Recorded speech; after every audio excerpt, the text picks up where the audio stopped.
Hello, everyone.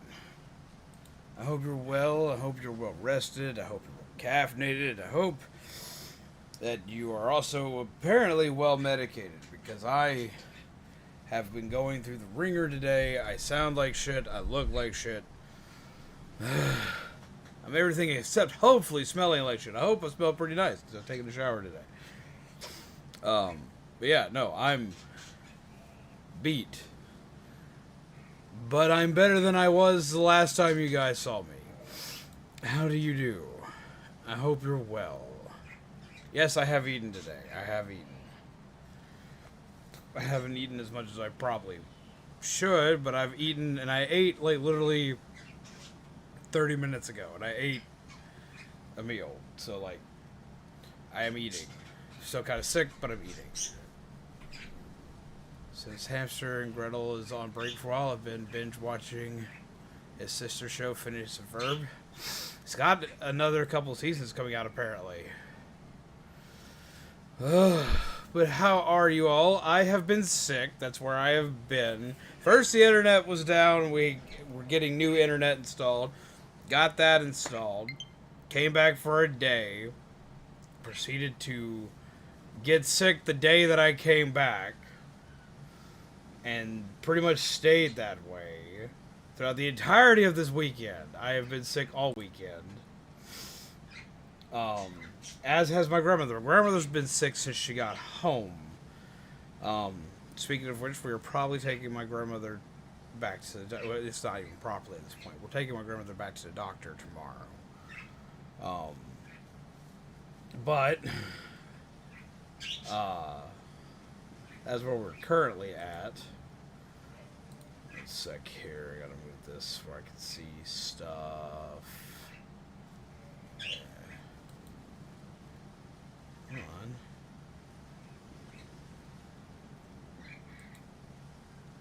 There we go.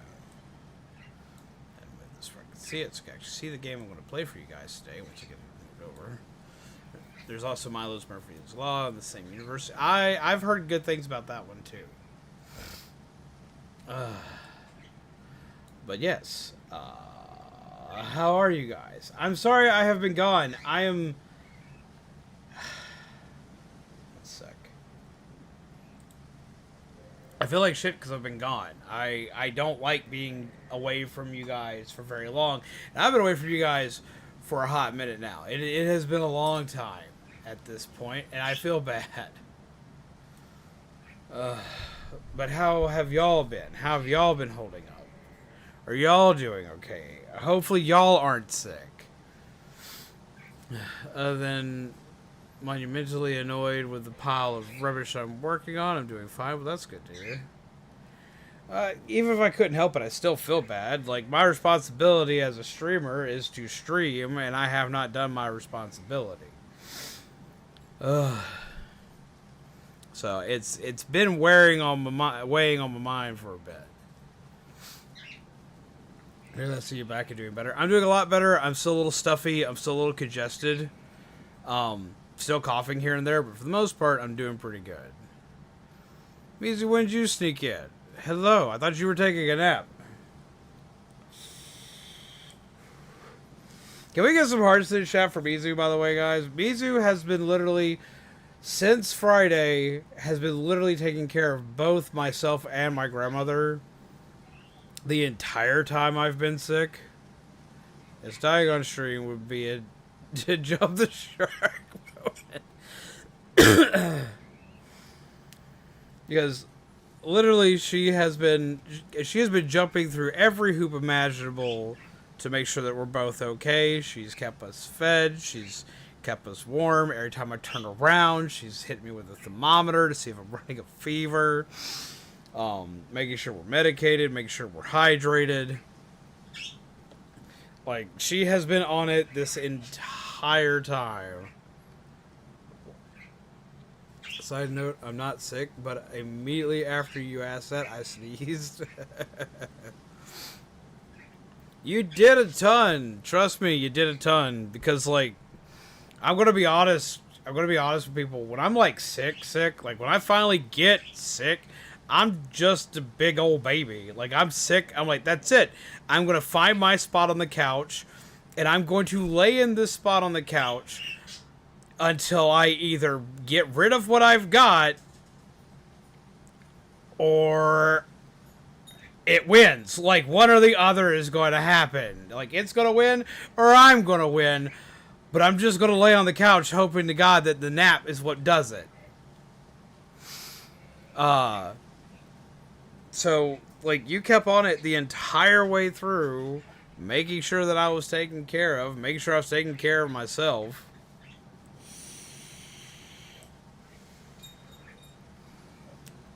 How's it going, Hawk? I hope you're well.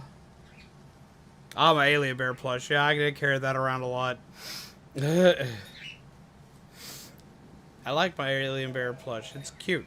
And it's soft. It's super soft. And whenever you put it up against something warm, it retains heat really, really well. And that was the best thing about that damn... I have like one of these... I have a Build-A-Bear that's an alien bear. But the material it's made out of is this like... I don't know. Like, it feels like the same type of material out of a lot of the other ones I own. But that one, for some reason, like if you put it up next to something warm or heated, like a heated blanket or something like that, it stays warm for a very long time. Like, it keeps the heat on it for a very long time. So, like, I kept that thing attached to me a lot throughout the course of being sick. Either that or sitting next to the fireplace, which probably wasn't the best idea, but I was freezing the entire time of the weekend. I was, like, just hella freezing. At the same time, running, like, 102-degree fever. So, the fireplace became my best buddy. We became very well acquainted. That is apparently Mizu's warning system to know if I'm sick. Because I never really thought about it, but I have the autistic trait of, like, keeping my hands close to my body when I don't feel well. Like, it's not just, like, keeping your hands up close to your body. No, like, it's a trait with a lot of autistic people, which I didn't know this was an autistic thing till I was an adult. So, like, well into my adulthood. But, like, apparently, like, a lot of autistic people, like, they'll like, kind of, like, do, like, little T-Rex arms, apparently, where they'll just, like, sit, they'll walk around, and their arms are kind of like this. And I'll do that a lot. I didn't really ever think about that. That's, like, just, like, a thing I've always done. But it happens more and more frequently when I'm sick or upset. That and toe walking, which I don't do the toe walking thing as much anymore. I used to a lot as a kid. I never knew that was also an autistic thing. But apparently, yeah, that's a thing. But no, that's how Mizu can tell if I'm sick. Like, Mizu catches it before anybody else does, because she'll see my arms do that number, and she's like, oh, nope, that's it. Something's wrong. Something's really wrong. Because it only comes out when I'm either in a lot of trouble, like I'm, like, mentally upset, or I'm really fucking sick. And I don't even notice it. I did not notice it until she started pointing it out. But I wound up calling my mom after that to kind of, like, get a confirmation. I was like, oh yeah, every time you're sick, you do that shit. You're like this weird little, like, fucking raptor dude every time you get sick. I was like, well, thanks for everyone letting me know. How my girlfriend with her health insurance the entire time you've been sick. She has insurance, but nobody can get the doctor on the phone. I'm slowly going insane. I know that battle. Know that battle all too well. I understand that shit.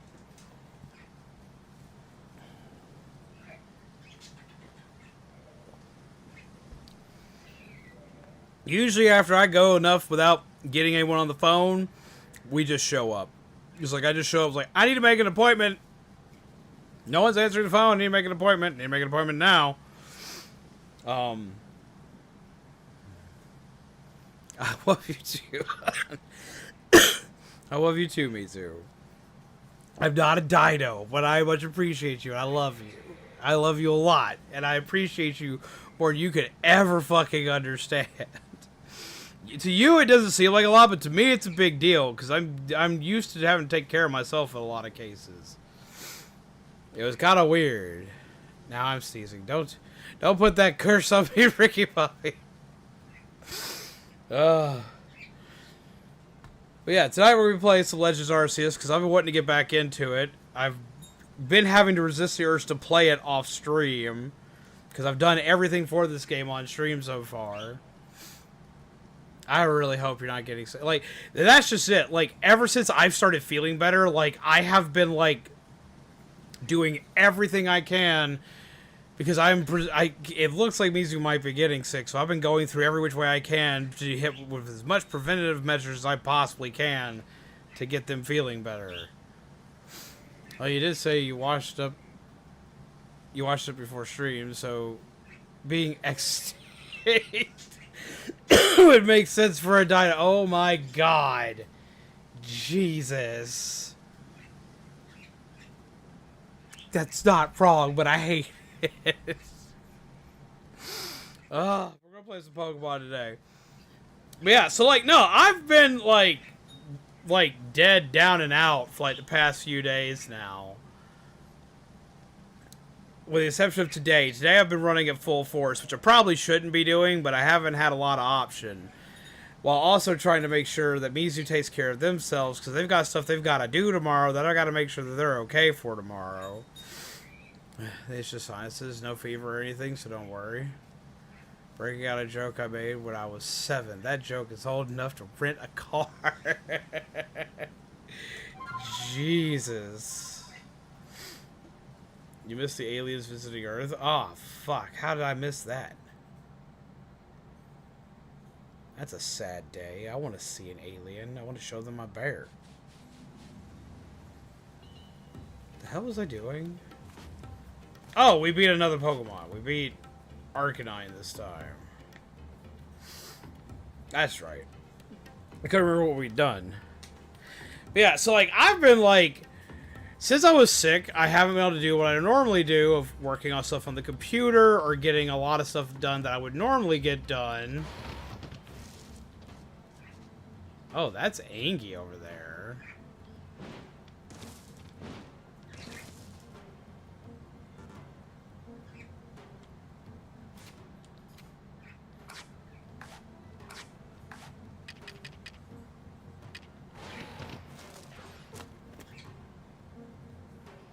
Maybe?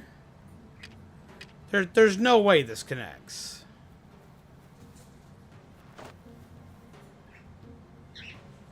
Yeet! Oh, it could connect.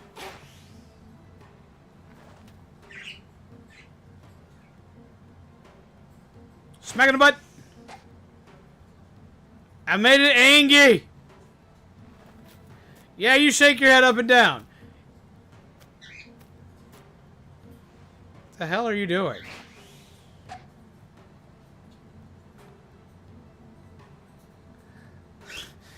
That dog looks like it's madder than all get out. I know it's not a dog, but it looks like a dog from here. It's a Ninetales, but it just does not look at me. Apparently, I cannot catch it. What's up, Void Raptor? How are you, my friend? I hope you're well.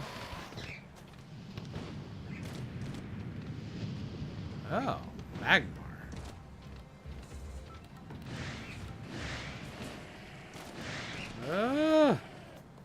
There's so many Angie dudes. Be less Angie. Ooh. Touch. No.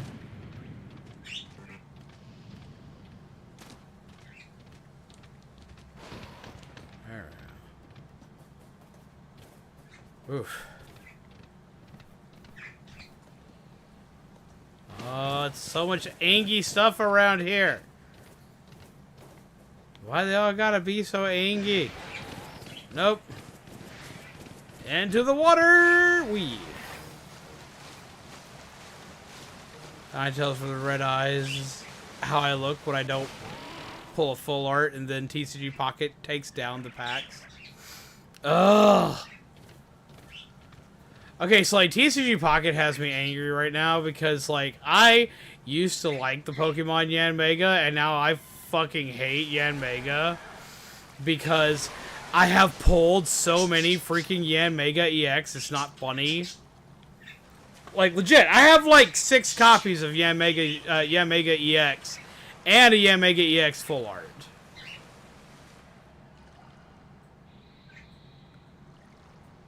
Huh. Is this mythical and noble Pokemon? That's a Cresselia, Manaphy, a Heatran, Darkrai, 2 Darkrai,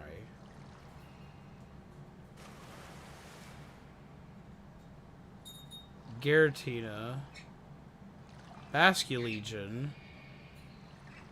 That's Electrode, Regigigas? That looks like a Zelf, but I could be wrong. I can't really see it that well. That blue one is. That looks like a Sneasler. That's a Palkia.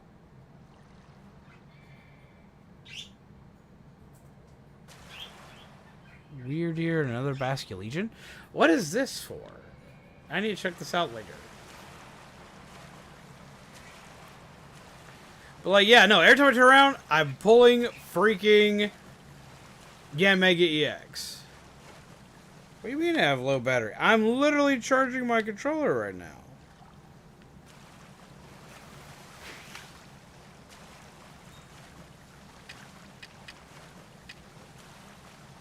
Meanwhile, it took me freaking forever to pull a Marshadow. See, I've pulled like several Marshadow. Nope.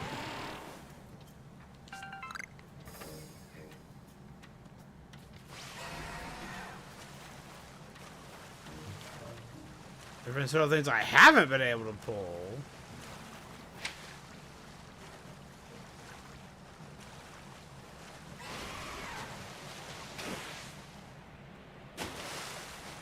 Just showed Kami all the packs are still available in Pocket. Oh, they are. It's like I'm sitting here trying to figure out like what you meant by like they're not available. Just thinking about them taking down packs. Dude, just show me how to do the older packs. Yeah, I had to show Mizu as well.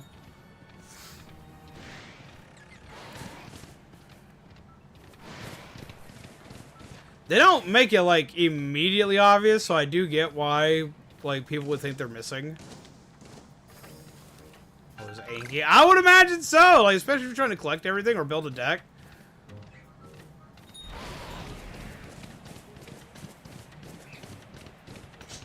Or if there's a specific full art you're hunting down. Yeah, no, I could easily see that being problematic. I can see you being mad about that. Just go report your survey results to the professor? Sure. Your Pokemon catching. Voices may be a little off today, or may not happen. And how's it going, Phantom Flame? I hope you're well.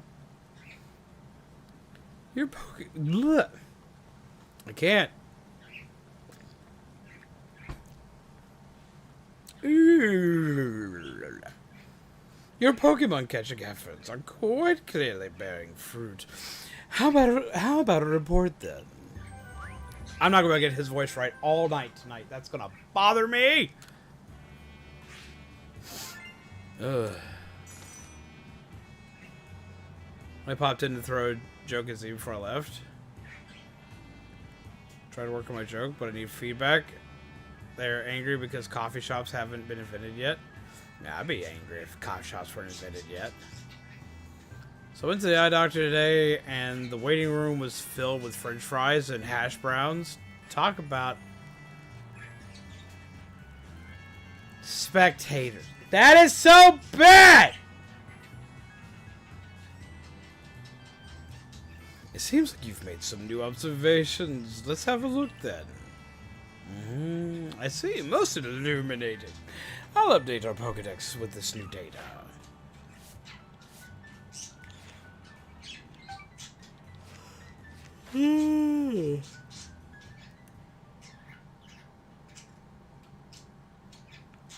I just read it. Spectators. Spectators.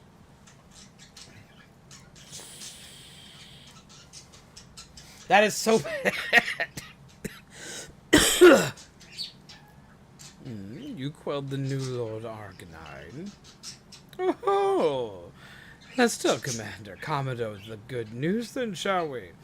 Back to Jubilife we go. Just pulled a nice card. What card you pull? Have a good night, Void Raptor. Take care. Pleasant nightmares to you, friend. Hopefully we'll see you again soon. Also, peeps, do be aware we do have our new set of cards that are also now currently available. I do warn, with me being kind of sick, some cards may not be able to be runnable as normal. Like, I cannot wear my helmet today with the helmet card because I'm already stuffed up enough and can barely see to begin with. But we have new stuff. We have new stuff to play with. How dare you bunk me?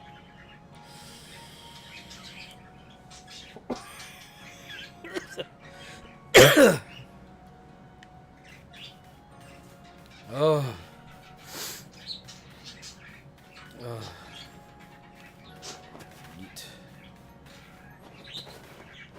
I want to see it evolve. But when it was a seriously powerful Pokemon that protect the Diamond and Pearl clans. It's incredible to think that you're even stronger than they are.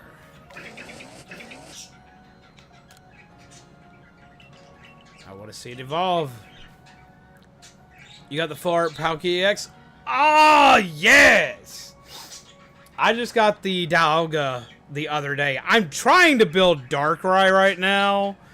Like, who isn't? But I was excited when I saw Darkrai. I immediately knew what the deck was going to be and how to make that.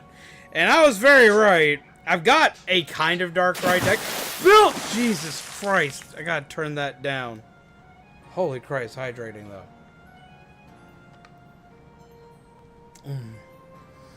I haven't seen the Palkia one yet. I've seen what the Dialga one looks like, but I haven't seen what the Palkia one looks like. I'll see what the card looks like, but I haven't seen what the animation looks like. The Dialga animation is gorgeous, but it also feels kind of lackluster because Dialga, like, I know most of the time a lot doesn't move, but like literally you're just watching the world go through time, which is cool. But I feel it's a little underwhelming in comparison to other ones we've got. It fits its theming, do not get me wrong, but like it feels kind of underwhelming, especially when like you got cards like this one. Here, let me go to this because I don't know if y'all have seen this. Wait.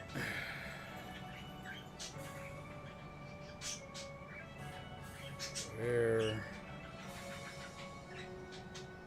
That down so y'all can maybe see.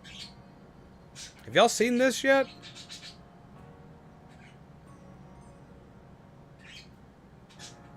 Pack started off with whoop, so I knew it was about to be a banger. Well, you got ones like this one. Now, this one is available to anybody. Anyone can get this one. What you got to do is in the original set, the genetic Apex set. In that set, if you complete the Kanto Pokedex, which means get at least one copy of the first 150 Pokemon in Genetic Apex. It doesn't count if you've got them on other sets. They must come from Genetic Apex. But as long as you have the 150 Pokemon, doesn't matter if it's an alt art, standard rare, or an EX, does not matter which one you have, but as long as you have the first 150 Pokemon, you will automatically unlock this card. It's really pretty. Here.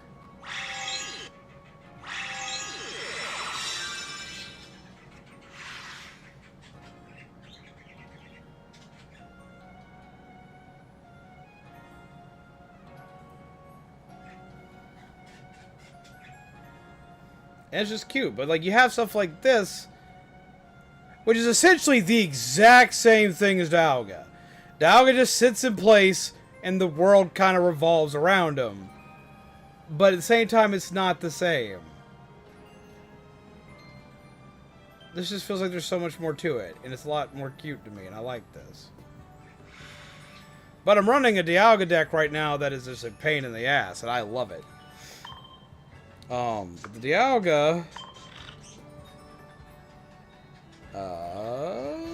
Sort by rarity.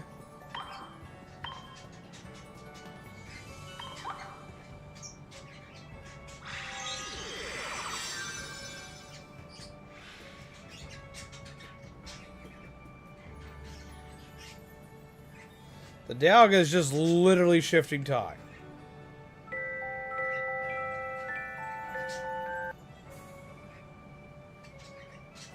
Just vibing out.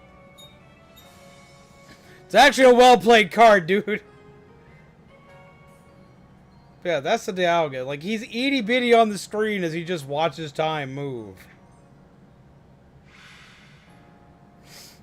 I want to see the Palkia one, because out of the two, I like Palkia better. Palkia was my favorite out of the Diamond and Pearl box art monsters. I love Giratina, but not counting Giratina. If you're just going with Diamond and Pearl, Palkia was my favorite.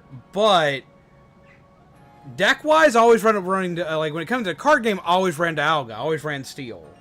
And in this, running him plus freaking Yanmega, I was like, if I'm going to have Yanmegas, I might as well run Yanmegas. I made the dumbest deck ever, and it does so many stupid things. What you need is 2 Skarmory, 2 Rocky Helmet, 2 Cloak, 2 Dialga, 1 Yanma, 2 Yanmega, EX specifically. That's it for your Pokemon lineup and your tool lineup. And then you just use your standard trainers of having 2 Oak, 2 Leaf. You actually want to put 2 Potion in this one. Trust me, it makes sense. It'll help you out a lot. 2 Pokeball and Sabrina. Dialga does something really dumb in this one. Most of the time when something charges up your energy in battle, usually it's like, must go to something of this type.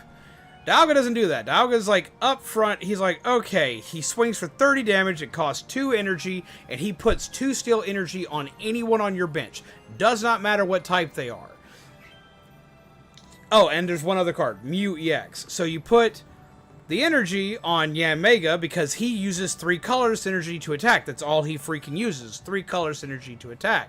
So you put that on him. Bam. He's good. He's solid. Like, you get 2 on him. Next turn, put 1 more on him. He's swinging for 120 every turn. You just got to put new energy on him each turn. That's it. Like, he is swinging for 120 just base damage. I'm just going to hit you in the face for a lot. You can have that powered up immediately if you pull a Dialga early enough. Especially if you go second. Like, you go second, 2 turns in, like, you have the ability to power up anything you want. Same thing with Mew EX. Its main attack, which copies the any attack on the opponent's active Pokemon, it's 3 color synergy. You can use Dialga to power that up. And then you have Skarmory in the deck to attach tools to, just for shits and giggles, because as long as he has a tool attached to him, he does 30 additional damage for a grand total of 50. So he swings for 50, and if you have Rocky Helmet, hitting him deals damage to your opponent, or if he has a Life Cloak on him, he's a 100 HP Pokemon that swings for 50 for 1 energy. That's the dumbest shit ever, but we use it. So, like, yeah, like, the deck's easy, fast, super powerful, does silly things, causes a lot of hell, havoc, and mayhem. It's a blast to use. I've got a Darkrai deck I'm working on right now, but I actually want to run Darkrai, a completely different model of Darkrai deck. But if you're like me, you're poor and you don't spend money in the game, and you want to get a base build, as long as you have 1 Darkrai, you can make this work with 1 Darkrai, 2 Greninja, 2 Froakie, 2 Frogadier, 2 Druddigon, 2 Rocky Helmet, again 2 Cloak. A lot of people that run stuff like this don't run the Cloak. Run the fucking Cloak. Trust me. And then basic trainer lineup. Except for you want to add Dawn to this one to be able to move energies around as needed. The objective of the deck isn't even to attack your opponent. You will not need to attack your opponent. You put a Druddigon up front, put a Rocky Helmet on it. Druddigon's Tough Skin says every time it gets hit, your opponent takes 20 points of damage. Rocky Helmet says whenever it gets hit, take an additional 20 points of damage. So for hitting you, they're taking 40 points of damage. Then you put a Darkrai on your bench, put a Dark Energy on it. What happens when you do this? Oh, that's quite easy and quite simple. Every time you put a Dark Energy on that Pokemon, it deals 20 damage to the opponent's active Pokemon. Out of context, this sounds like bad baking ingredients. But yeah, so like put a Dark... It really does. Damn it, that's going to bother me now. Put a Dark Energy on Darkrai, deal 20 damage to the active Pokemon. Then... to your opponent's active Pokemon. Then if your opponent hits you, they're taking 40 damage. That's 60 damage while you're taking time building up your backline. Because Druddigon's never going to get energy other than to retreat him. You're not going to swing with Druddigon. There's no fire energy in the deck. It's dark and it's water. So, this gets worse. You can now play Greninja. If you've put Greninja onto the field, pick any Pokemon on the field, deal 20 damage to that Pokemon. Then place an energy on Darkrai. So let's say you put that, let's see, you start off with Greninja. Use this effect, deal 20 damage to the opponent's active Pokemon. Bam, that hits them. They take 20 damage. That's an effect, not an attack. Then place an energy on Darkrai. Bam, that's an additional 20 damage to that Pokemon. You've done nothing but start your turn, basically. You have not attacked yet. You've dealt 40 damage. Then, if they decide to swing at you, they're going to take 40 damage because they have to swing at you to get Druddigon off the field if they don't have something to force you into a switch. Which, because you're just using your bench Pokemon to deal damage without letting them attack, most likely they don't have damage on it, which means Cyrus can't pull them out. They need a fucking Sabrina to pull your shit onto the field. And most people aren't running Sabrina anymore, they're running Cyrus. Because Cyrus lets you pick who comes out into the field. But the disadvantage to Cyrus is there must already be damage. If you're not running a Dark-type deck or an Electric-type deck with sniping capabilities, you're most likely not going to get the full advantage of Cyrus every time you need it, especially against this deck type. To make matters worse, you can use Greninja's effect per Greninja you have, which you can have a max of 2 of. So you can go Greninja 1, Greninja 2, 20, 40, then Darkrai, 60 damage. Then your opponent is not able to hit you without most likely KOing their own Pokemon if it's not an EX or a second stage evolution. They are now locked down while you have all the time in the world to charge up either Darkrai or Greninja to come in and sweep field for whatever you need. To which you'll put cloaks on them to give them more HP to survive anything they may be able to charge up in the background. It is absolutely ridiculous.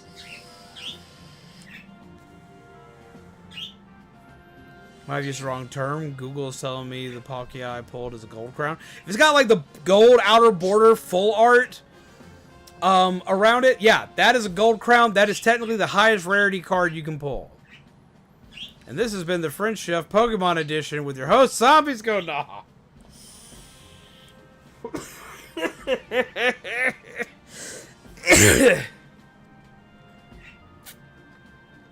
That's actually a higher rarity than the interactive rares. I do like the interactive rares a lot, but that you definitely pulled the better card on the Palkia. I only have one gold rare so far. And that's Pikachu. I got Pikachu EX Gold Rare. That's why I quit trying to battle, trying the battle portion of TCG Live. Why? Also, hello, Shiny Mew. So also about TCG Pocket. That's Pocket. That's not even TCG Live. TCG Live gets way crazier. Like a million times crazier. And I enjoy that one way more. But I'm loving this new set in Pocket, because in the new set in Pocket, far less attacks revolve around coin flips now. Far less effects revolve around coin flips. They revolve around timing. That's what I like, 'cause that's what a lot of TCG Live runs around, is timing, not coin flips. The most powerful deck of the last set was the Celebi deck, purely because it had the potential to deal the most damage, period, because of Superior plus Celebi being able to deal 20 damage per energy, and you have like 8 energy attached to a Celebi. That's flipping 8 coins. You have 8 possibilities of 50 damage. Freaking hate Celebi EX. Man, Mizu got to fight somebody yesterday who's using a Celebi EX deck 5 times. 5 times. They swung at her 5 times. With up to, at the end, 5 energy. And missed every coin flip. Every time. They rage quit. I would have rage quit too.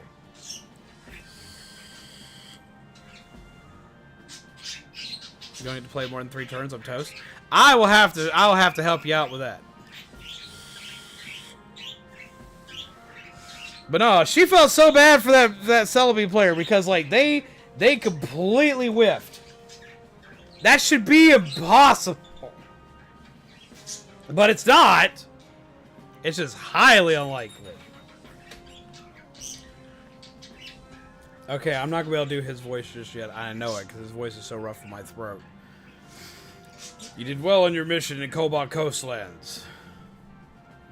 Your efforts there aided not only the Galaxy team, but Pearl Clan as well.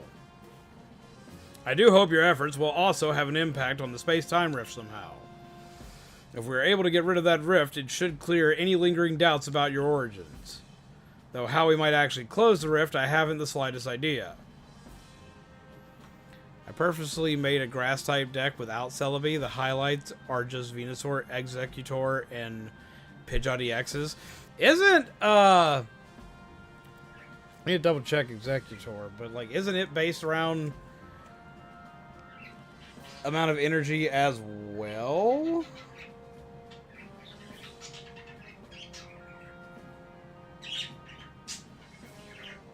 So I have the full art for that Executor. She's talking about a standard Executor, not Executor EX.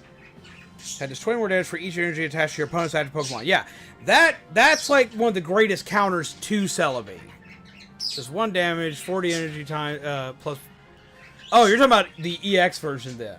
The standard one is great against Celebi EX, because what you do is you run Executor and Superior, and just skip Celebi altogether. Just focus down Executor and Celebi, or Executor and Superior, and maybe Pidgeot. Pidgeot ain't bad either. So you focus down them. Getting Executor is your key objective with Superior on board. Because then, for 2 energy, you're dealing 80 damage base, and then versus a Celebi deck, you're dealing 80 damage plus an additional 20 for every energy that's on them. The enemy Superior's effect that says every energy counts as 2 does count in the case of Executor, which means you'll go from dealing, instead of, like, if the Celebi has 2 energy on it, but there's a Superior on the field, it's going to, instead of dealing 100 damage, it's going to deal 120 damage and just completely eat them. Because it counts your opponent's effects against them. I was literally putting that Executor into my Celebi deck for the mirror match. If I ran into another Celebi, I'd run it for the mirror match. Other Pokemon you can consider if you don't want to run Celebi at all, running the Executor, run the Executor, run Superior, and then instead of running Pidgeot, I would actually shake things up and really confuse your opponent, running 2 Druddigon because it's 100 HP, just wall. Just make sure your energy set to grass. Don't let it set to fire or water for Druddigon, which you'd have to do in your deck settings. And just let it sit there. They'll take 20 damage for every time. And with the new Rocky Helmet, you could just add Rocky Helmet in there to deal that extra. Druddigon runs good in almost any deck. But if you wanted to like stick more of the grass type theming, run 2 Druddigon, and instead of Rocky Helmet, also just run 2 Delmise. Delmise is a 100 HP beater that hits fairly well for low energy costs, and a Superior makes it hit really hard. So it's pretty tanky for a grass type. If you don't want to run Delmise, run the 2 Druddigon and attach 2 Rocky Helmet to it, or add 2 Rocky Helmet to the deck and make sure they focus down on Druddigon, and just bam, you're going to completely just eat them. Sorry, I play a lot of card games. And I play a ton of TCG Pocket and TCG Live in my downtime. Remain true to the mission. That moment when my favorite deck gets completely wrecked by a cute fluff ball that keeps freaking flipping heads. Talking about Eevee? Eevee and its ability to run infinite heads?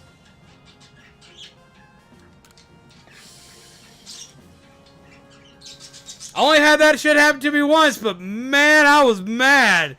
Any other time I ran into that Eevee, first, like, I was wondering why people were even running that Eevee. Because every time I ran into it for the longest time, it goes flip, tails. And, like, that was it. First tails, it stops flipping. So I was like, cool, that's hilarious. And that happened every time I ran into one until it finally happened. I was running my Mewtwo EX deck. I was feeling really badass. I had this shit on lock. I threw Mewtwo out there.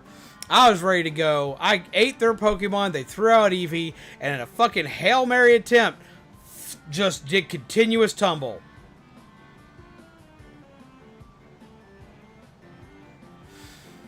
And one-shotted my Mewtwo. I was so pissed. I was not okay. That was not fair. It was perfectly fair, but I was pissed about it. It was hilarious. I wish I'd fucking recorded that shit. I was so mad. I was absolutely irate about that shit. If you notice that today's potato mochi tastes a bit different, well, that's because I used Pokemon Flames to roast them. Bon appetit! Ah, even his voice makes me a little dizzy. Gotta be careful with voices. The birth of a new Pokemon Lord. What a sight that must have been. If only I had journeyed to the Fire Spit Island to witness the event myself. Could you even ride on Basculegion in the first place, Professor? Oh, come now. You know my coordination is so poor I couldn't even hit my own foot with a Pokeball. And I can't dodge Pokemon attacks quite literally to save my own skin.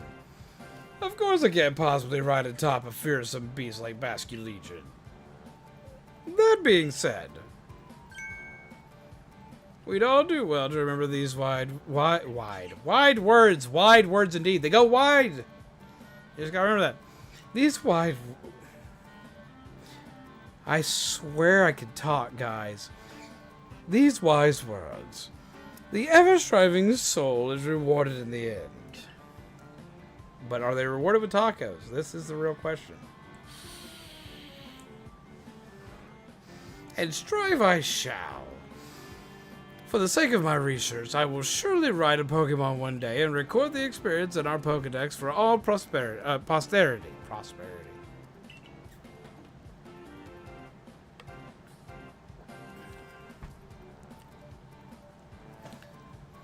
Is he sure is a Pokemon and not a potato famine?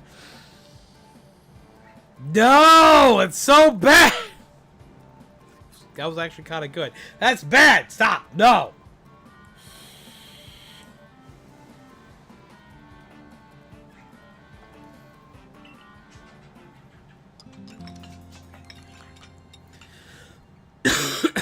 But yeah, no, that Eevee, though, is a menace. I'm wanting to run the full Darkrai deck with Weavile and Spiritomb because I've got an idea for that deck that I think would be a lot of fun.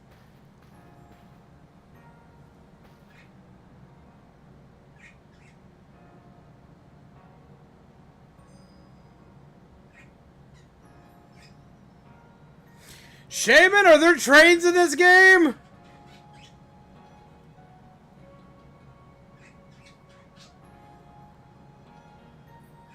I really need to know. Good morning, good lady who came from the sky. Commander Kamado told me to let you know he awaits your arrival in his office.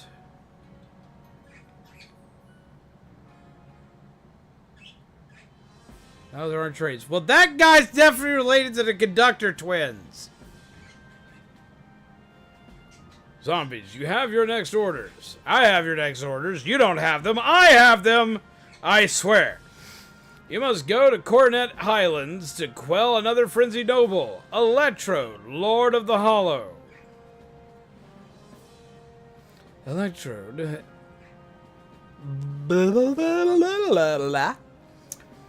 Electrode has a propensity to store up electricity in its body and then unleash it.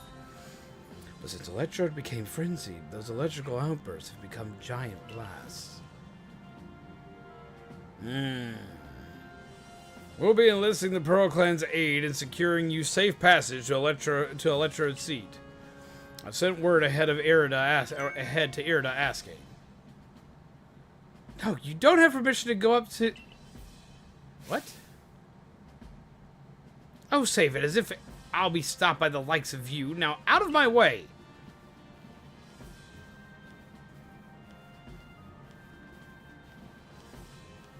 Who on earth are you?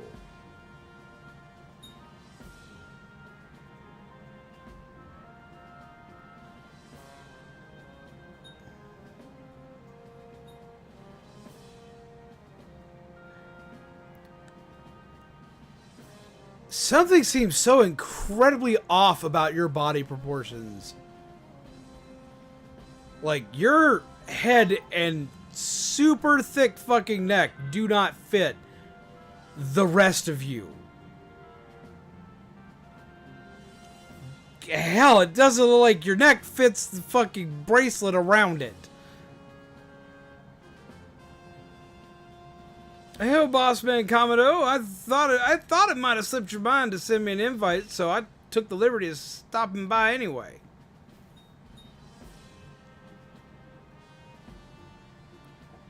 Millie, where are your manners? We're having an important conversation.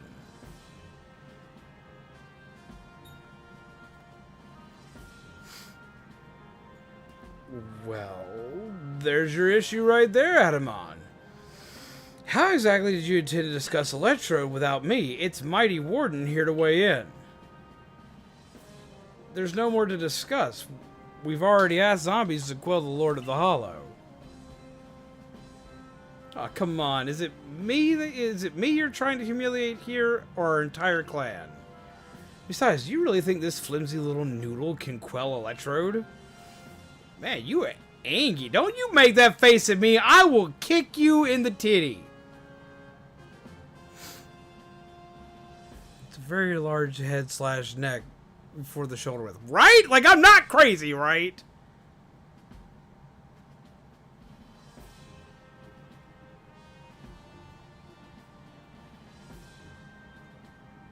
That hat, she's shaped almost like a pencil. I'm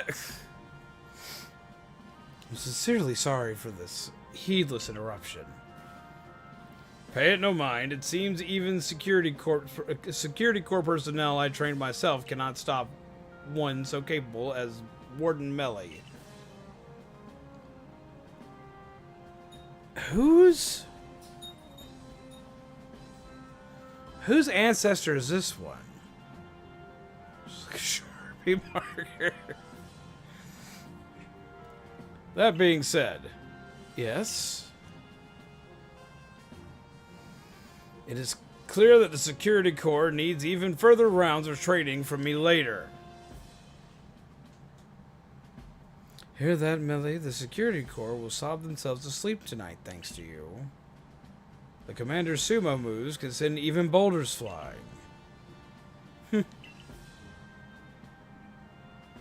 Hunst.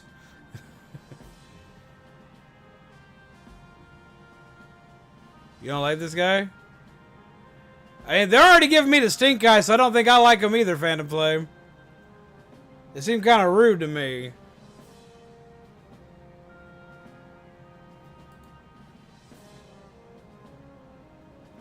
It might just be me, but they seem kind of rude to me. I'm like, I don't know about this, man.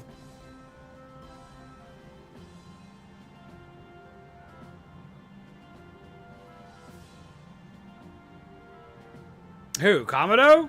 There are lots of characters that have facial hair like Komodo in Pokemon. Have been for many, many years. Now, that will do. Zombies, you have your orders. See to it that Electrode is quelled. Warden Melly, of course, we would appreciate your help if there's anything you might assist with. Now go. Yay, you gotta go fight a bomb. This is great. Listen, Melly. The Galaxy team, well, at least zombies, is amazing and will prove it. Follow me outside.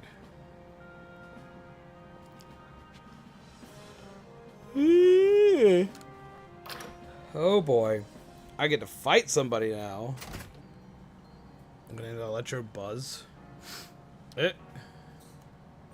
my Pokemon healed? They should be.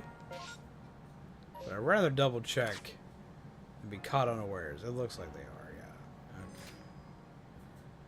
Okay. Yeah, everyone's healed. We have the diddly whoop.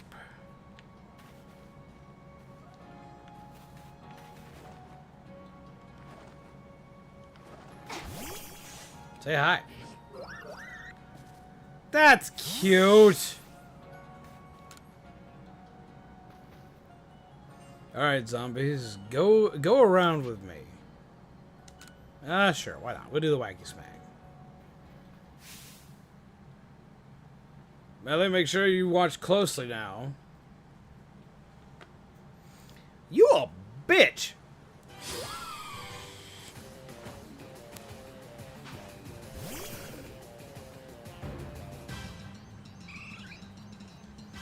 Just random Eevee running up to say hello.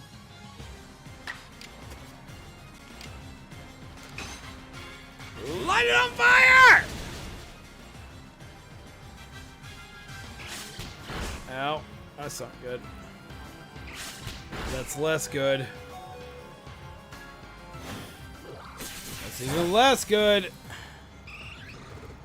I need you to get the experience from this fight, bud.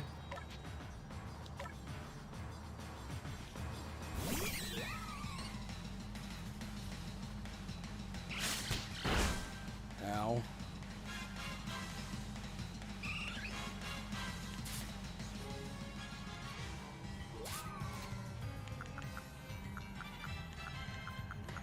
Did I not? I didn't. Shit. Well, just means I just gotta end it then.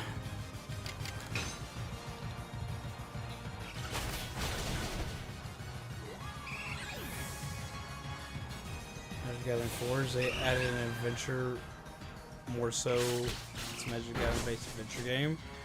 You quest, battle monsters, earn gold for new cards and equipment. I've heard about it. I remember you telling me about it recently, and I need to actually go back in and look at it again.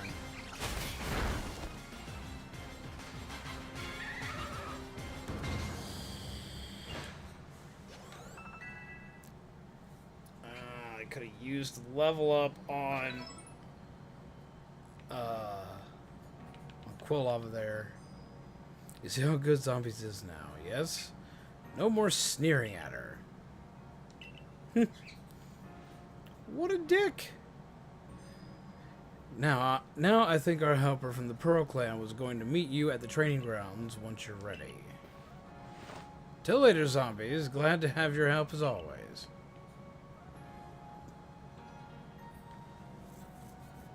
Melly, shift yourself unless you want to get even more of an earful than you're already due for. Oh, come on, Automon. Cut me some slack here. Zombies. Join me in the Survey Corps office. We'll go over the particulars of your new mission. Why does it always sound like I'm in trouble? I didn't do anything. I'm just doing my job. Your survey work will take you to Coronet Highlands next. You'll be on the Rift's doorstep. There's no telling what perils await. To take on the Highlands, you must achieve the rank of 4-star or higher. Evolve Pokemon into other Pokemon. Use items to stun them or induce other effects in the wild. Complete such research tasks to raise your rank and aid with any requests that might be found on the Professor's blackboard. Okay.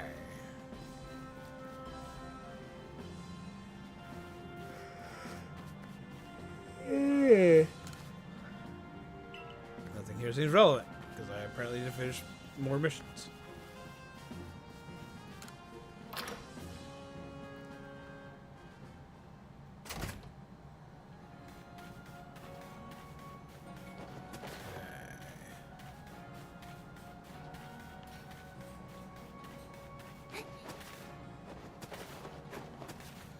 to this guy first. Need some of these.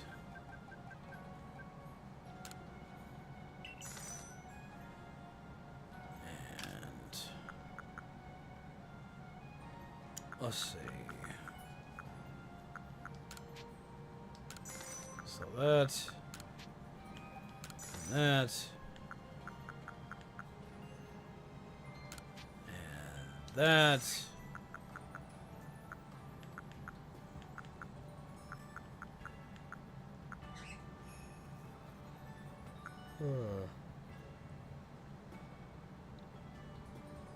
Excuse me, guys. That's something else. I haven't had coffee since Friday. I've been on a coffee drought because I was sick. Essentially, to Magic Gathering Forge Zombies, you need Java 17 plus to run it. So just install the most recent Java, which I think is Java 23. I keep Java usually pretty up to date, so that shouldn't be a problem for me.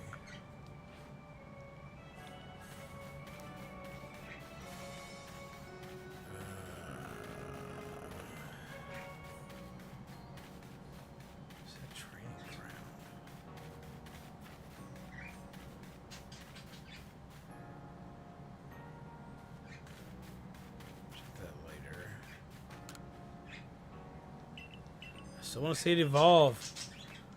It's bad that I'm like wanting to see this dude's disappointment, but at the same time, I want to see this dude's disappointment.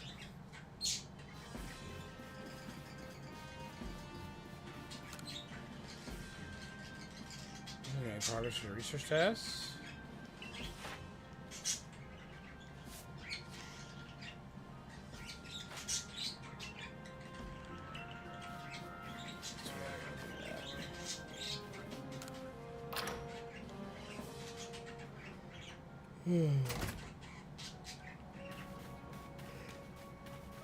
You have to forgive me, guys. I am exhausted.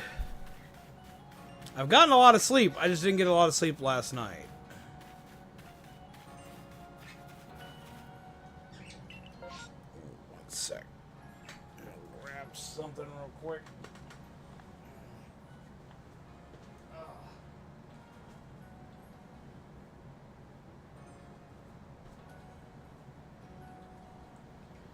Something cold with at least a little bit of caffeine, but not a lot of caffeine to wake my ass up. See, I didn't get a lot of sleep last night. It said I have like power nap on and off all day, which is what I've done a lot of anyway.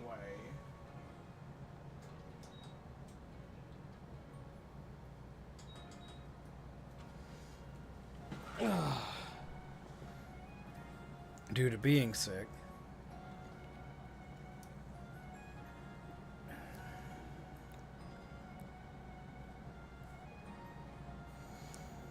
So how long did the decaffeinating throbs to the forehead last? They didn't. I actually don't usually suffer from caffeine headaches. I don't go through a lot of withdrawal symptoms on a lot of things that like I have vices or addictions to. Only one that really comes to mind is nicotine. I am like I don't have pain or anything like that when I don't have nicotine, or headaches when I don't have nicotine. I just wind up grumpy for like 3 days. And then after, if I can make it those 3 days, I'm fine for a hot minute.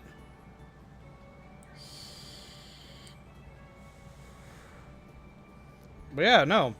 I haven't like had any like headaches or anything like that. I never get that though. I just get sleepy, and I stay perpetually sleepy.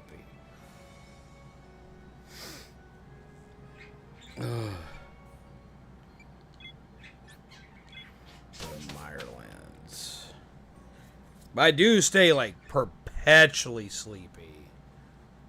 No matter what the vice is, if I start giving up a vice, like, I am just tired all the fucking time.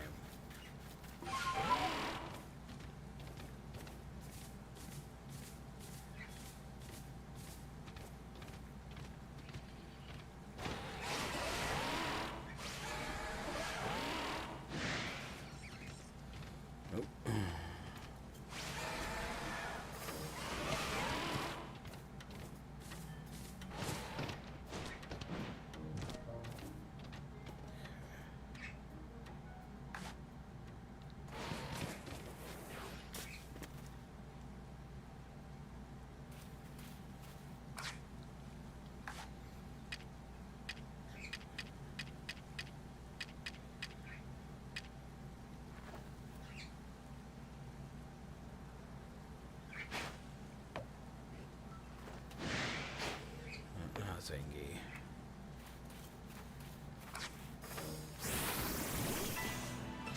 Jeebus.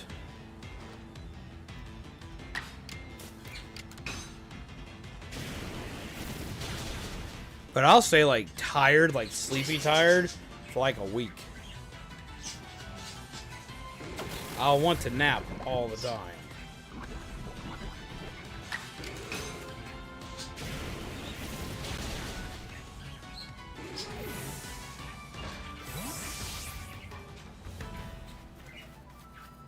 There we go. I got a Pokemon that can evolve.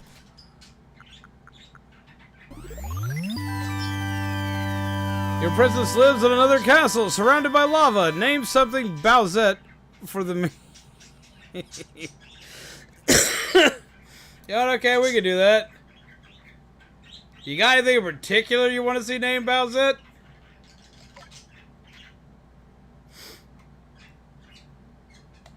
Boy, make a big-ass bird. But how you doing, Midna? Get some hearts in the chat for Midna. Thank you very much for that donation.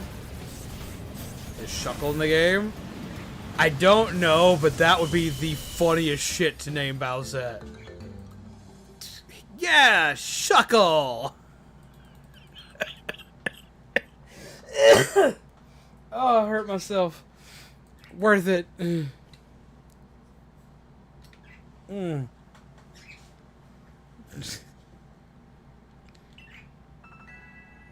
idea for a new move.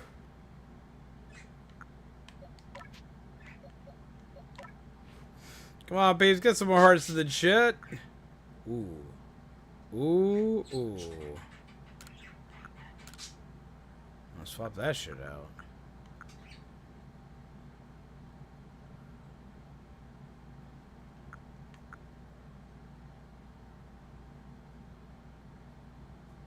Attack never misses.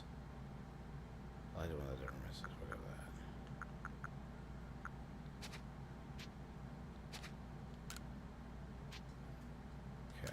We're gonna go with that. I love Staraptor. He's such a weird Pokemon.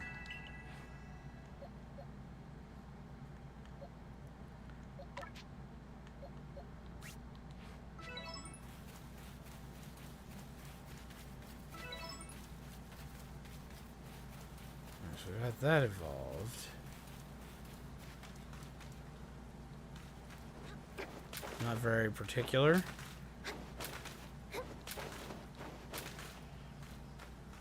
So got a Magikarp Spectrum. We do.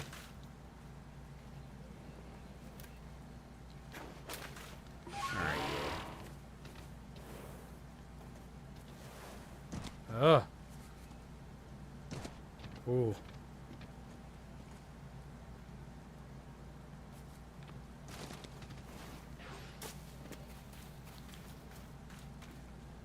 The fuck's up with that Onix?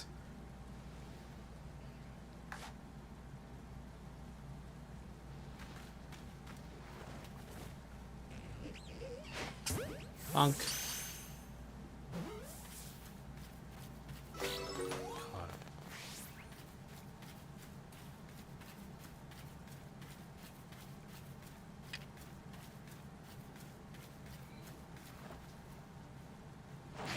Funk.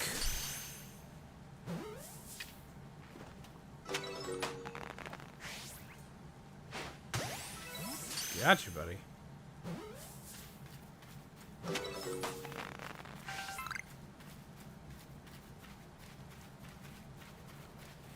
What are you? Oh, item.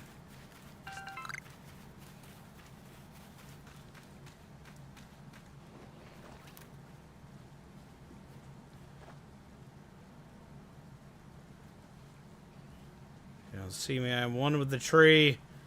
And the tree is one with me. Just as this ball is about to be one with your ass. No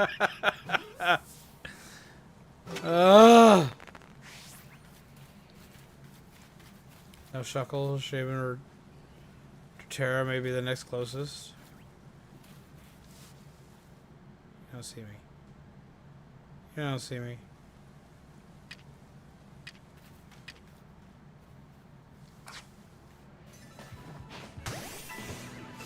Yeet.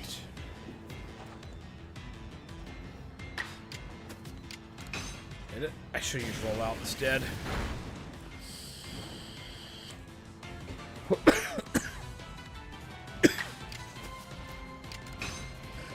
And run it over. And there we go. Now I gotta catch some hippos.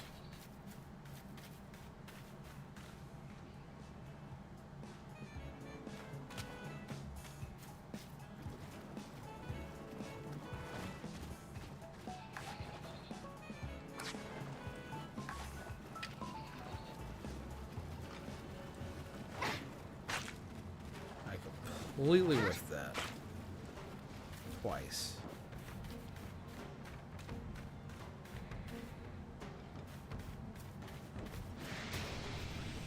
What's on me? Shit!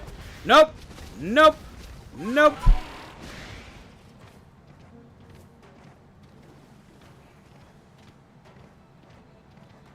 Everything's pissed!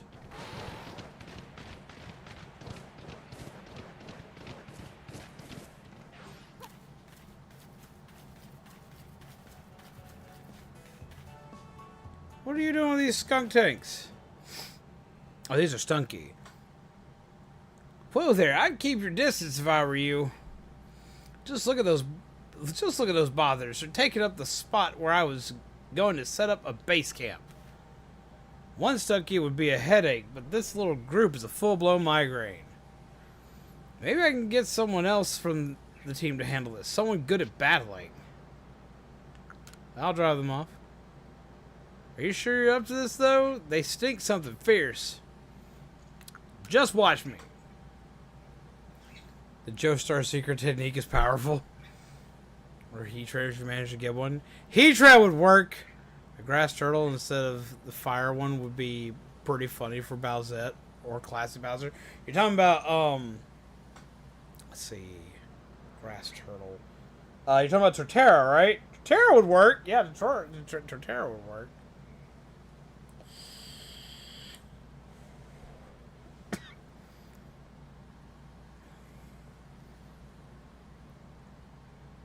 Well, if you insist, but if you've got to beat 3 of them, so be ready to run and stay downwind.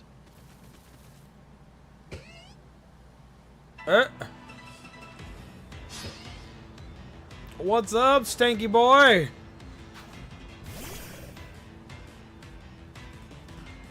Oh, this ain't great.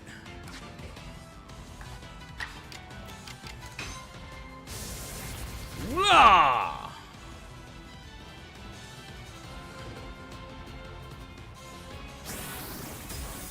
Ow.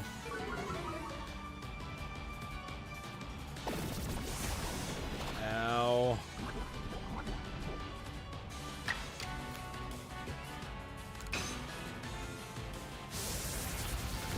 Whop.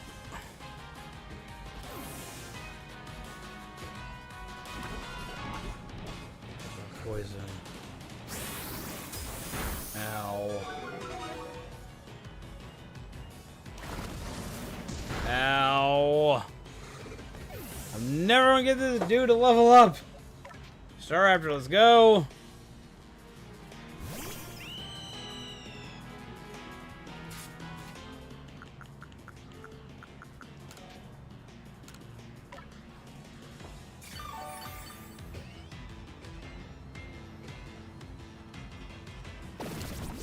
They have Frostlass in the game. Catch one of those and name her Anna after Disney princess from Frozen. I'll donate another 5 if I have to. I like Frostlass. I love Frostlass, so I get that love. If I remember correctly, though, didn't you already donate $5 to get something named, but we didn't have a decision yet? Yeah, you donated 5 for something, but the Pokemon you wanted, it didn't exist in the game, if I remember correctly. Ain't it? Because you wanted Blaziken originally, and we couldn't name it because it didn't exist.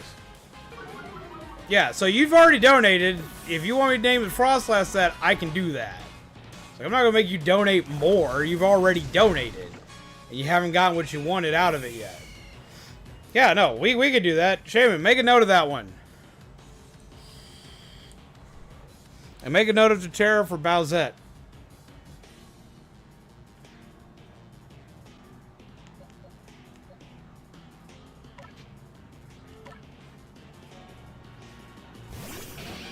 This is the only Pokemon game where you can have actual spiky hair. Unfortunately, you need to be a boy for that hairstyle. Ah.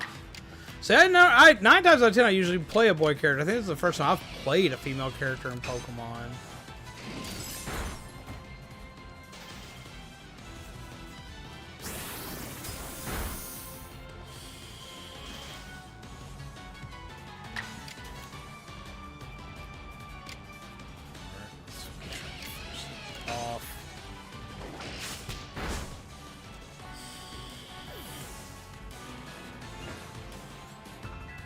There we go. And we can get Typhlosion. You weren't kidding. You've got talent. Your Pokemon were so brave, too. Can't believe you handled 3 Stunky all by yourself without getting smelly. Thanks to you, I can get this base camp set up now. Hold on a minute. You getting better? I am. I'm still a little under the weather, but I'm a lot better than what I was on Friday. The worst of it was probably Saturday into Sunday. Monday, I started to recover. I was still sick Monday, but I was starting to recover. And today, for the most part, I'm good. I'm still coughing a little bit here and there, but I'm not feeling weak. I'm not feeling anywhere near as dizzy. Most of the physical pain's gone, and I have no fever. There we go. What do you think? Makes things feel a little safer out here, huh? But there's not a whiff of Stunky here either. Stop by any time. Got a new base camp. This makes a second base camp for us to use in the Crimson Mirelands. Perhaps some Stunky will pop up for fun. Will pop by for fun and games sometime, huh? Wouldn't that be a treat? I love how, like, anytime somebody sets up a base camp, fucking Team Galactic just fucking invades that shit. It's like, yeah, we're working here now.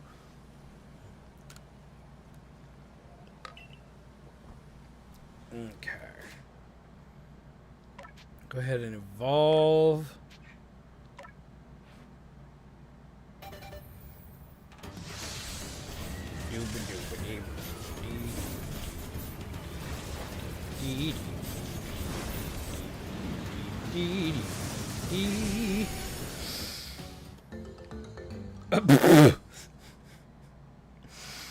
I forgot how silly this Typhlosion looks.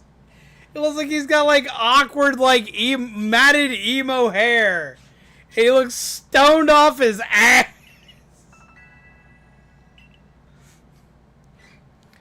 He just looks like, you want to get high? Oh, my God. Place where exists Team Galactic. Feel it's free real estate. Go to typing, though. Well, he is a ghost, so... I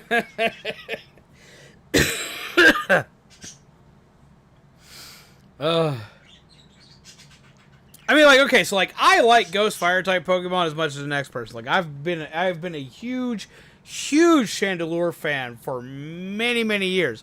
I love Chandelure so much that I've cosplayed a human version of Chandelure.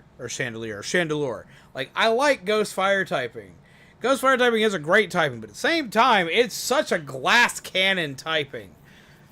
Like, if you get hit, you're usually fucked.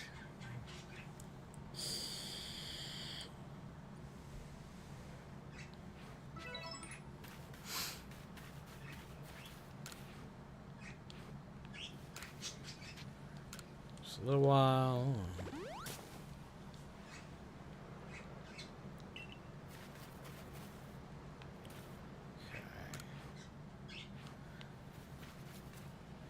Unfortunately, you're usually fast enough to train wreck everything.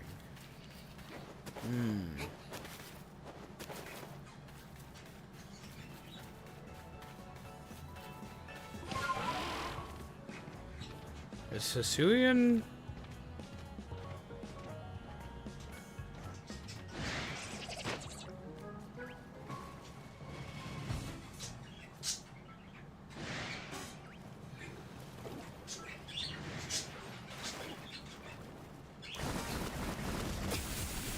I messed up.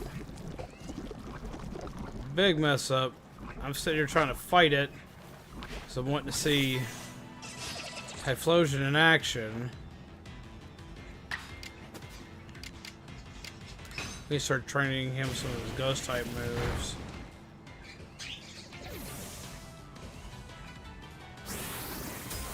Now, he seems tankier all of a sudden. I like this, like, bizarre ass fiery mane he's got going on though. Like, look at this shit.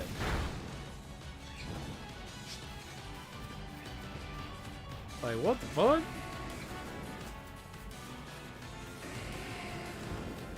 Oh, they can't even hit him for half the shit because he's a fucking, he's a fucking ghost type. They're using, like, normal moves. Blah! That works. I know my favorite part of RPGs is the RP part, and yet I haven't been able to get an IRL D&D game going. Huh.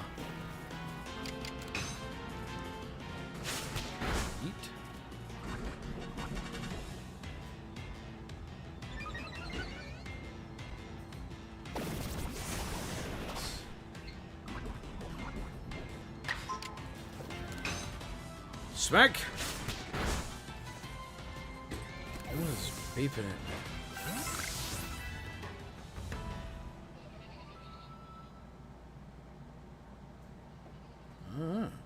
Stuff beeping. I still need to catch a toxic frog.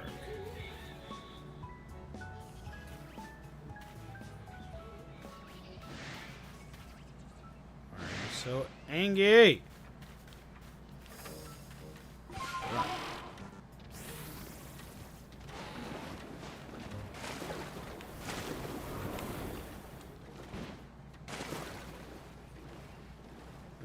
Oh.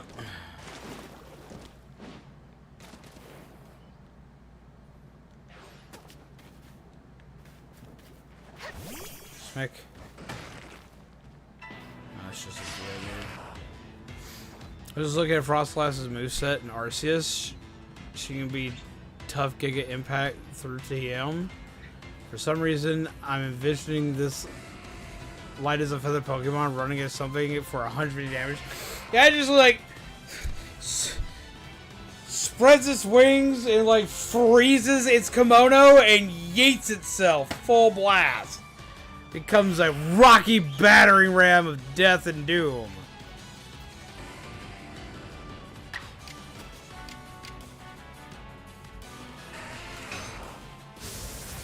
Yeah, you need to learn a ghost type. I'm too close.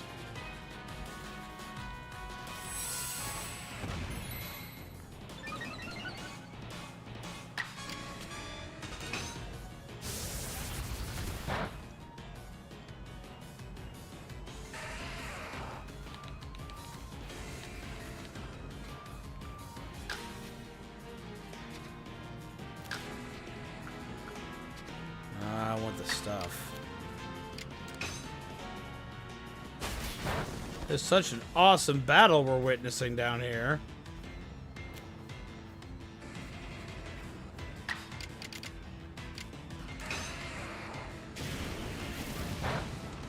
Battle of the Giants right here, man. God dog.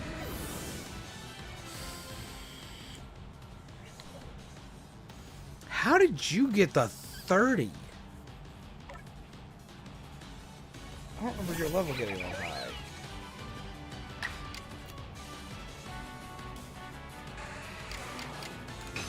For a Draining Kiss. Man, you know you gotta be some sadistic son of a bitch to take your Pokemon that knows Draining Kiss and go tell that fucker to go kiss a rock. It's like, use Draining Kiss on that fucking Ditto over there, or that fucking Geodude over there. It's fine, go kiss the rock.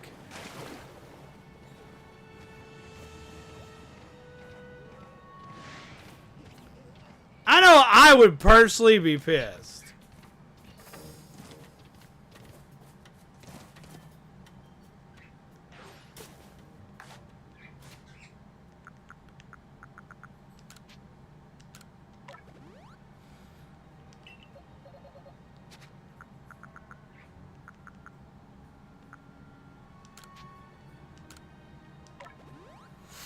Kiss rock and die under it. Damn. Can we get a badass low bunny? Oh, we need to.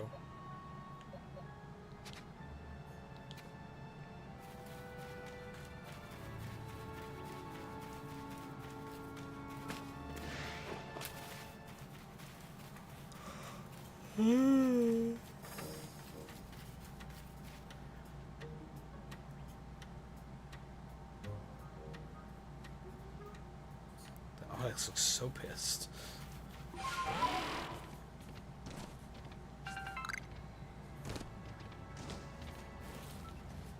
Oh, that's not good. Nope.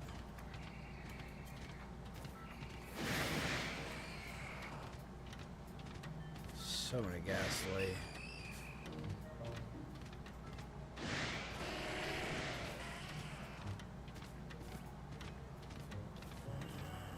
More ghastly.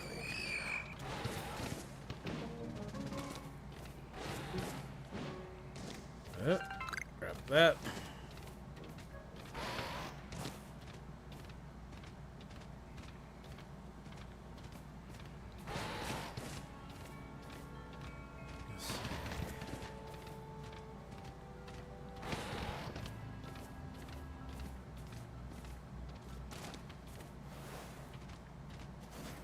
Drop what?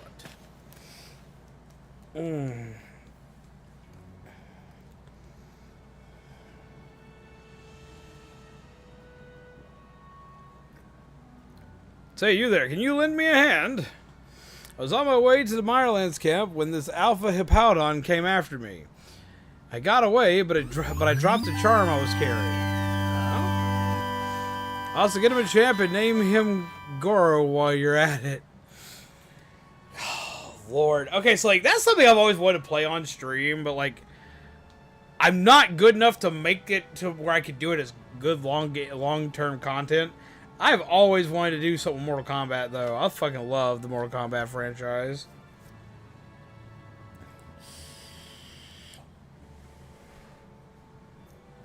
Some more hearts in the chat, peeps! Guess I can't look at Pokemon without thinking about Nuzlocke. And when I think about those, I can't help but weep because none of ours could be as cool as a friend lock. What is a friend lock? So where's the Bombastic Bagman? I mean, Electrode? Haven't run into him yet. Also, did you watch Kratos versus Asura? I did, and I'm gonna be honest, I was a little surprised by the results. The character I wanted to win won, but I was still surprised by the results because I thought that the opponent's feats would actually pull out for it in the end. Try not to spoil it for anybody who's here, but y'all should go watch it if y'all like death metal.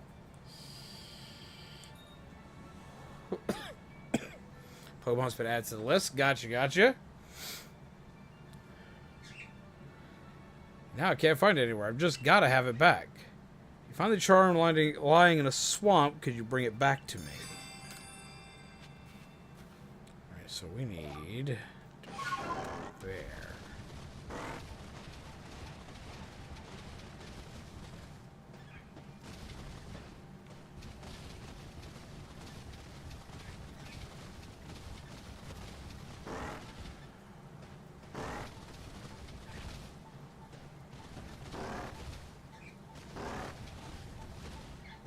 Nuzlocke D&D combo? That sounds interesting.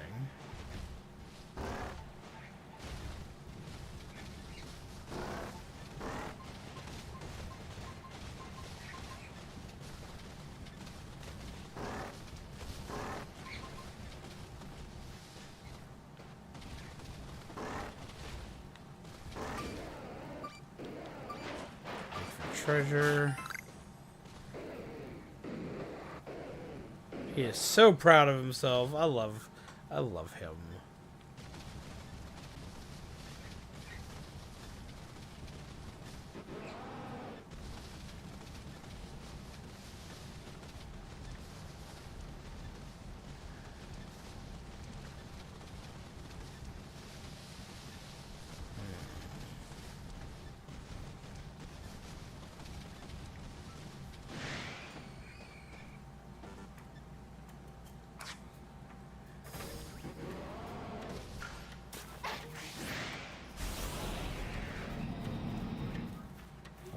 need to do something.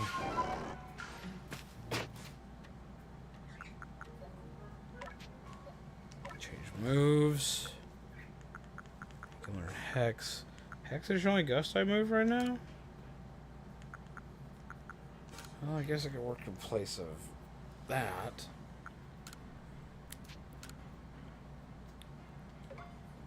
The thing about Voltron and Electrode in this game is they're really electric grass. Yeah, because they're like built inside wooden balls this time around.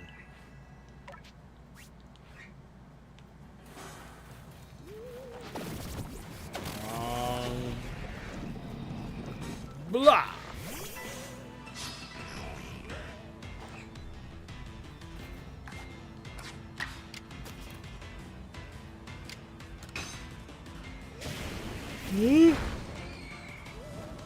There we got the burn. Jesus.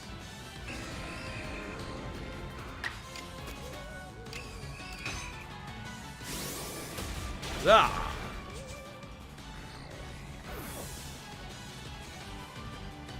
So Barrington is going, Abe.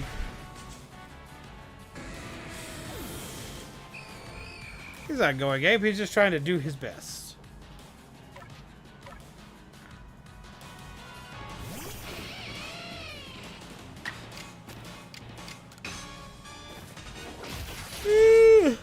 Snack.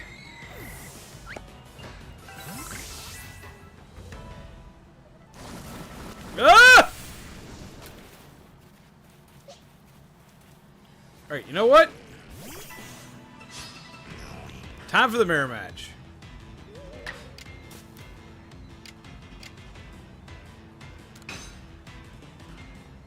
Go for the startle.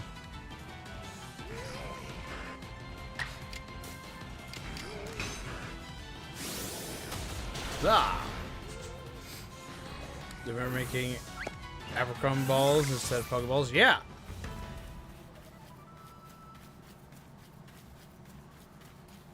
You know, like, that leads me some, like, wonder. Okay. So, like, in the animal kingdom...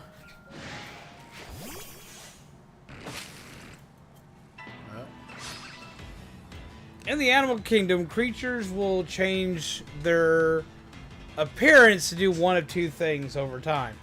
One is avoid getting eaten. Two is to help them eat other things. Right? So, like, the Vanillux line. I do not trust the Vanillux ice cream cones. Because why? Because they look like ice cream cones. They want to be eaten. But it's not the fact they want to be eaten. They are designed to look like they want to be eaten. Therefore, when they finally get the chance to eat you, everything's going to go horrifically wrong for you in your life.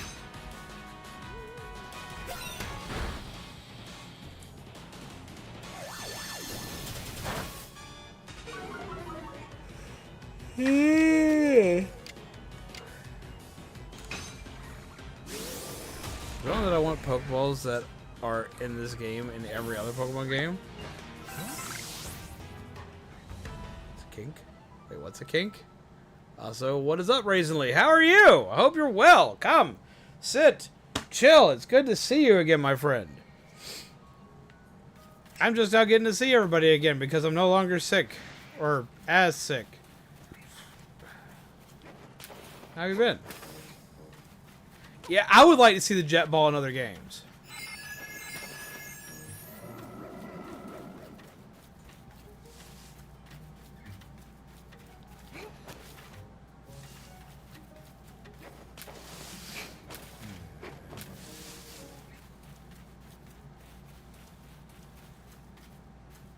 What is that? What is that? What is that? What is that? What is that? The fuck is that? Fish!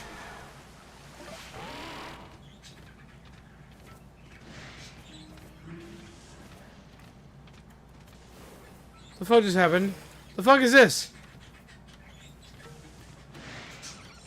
I don't know if I like this.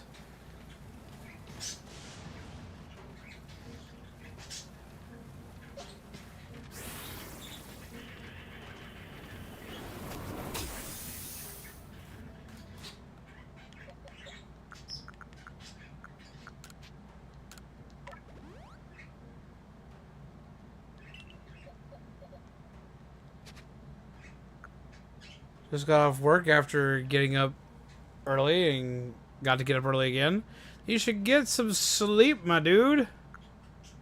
Space-time distortion? Oh.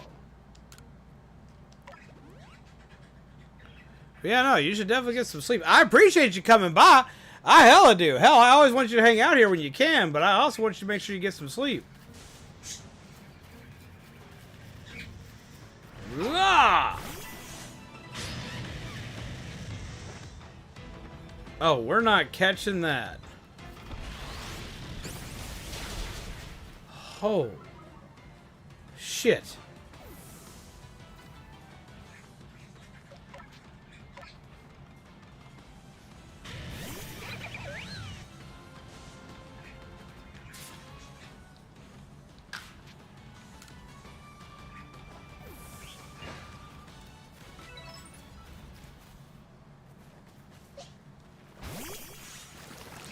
Ugh!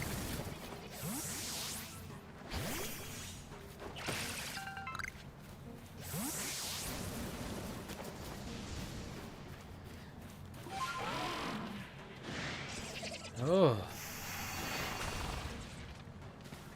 Is everything in there just pissed off?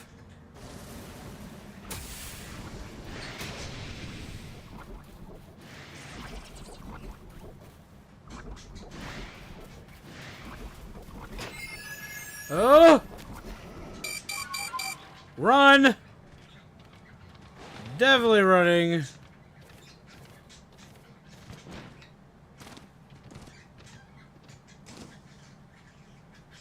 Jesus.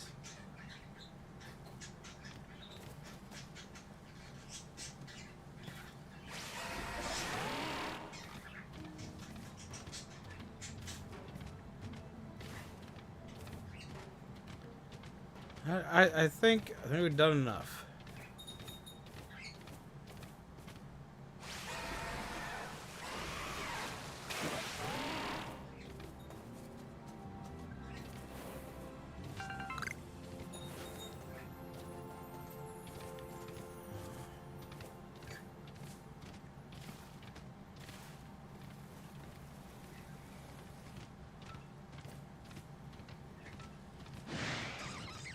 Yep.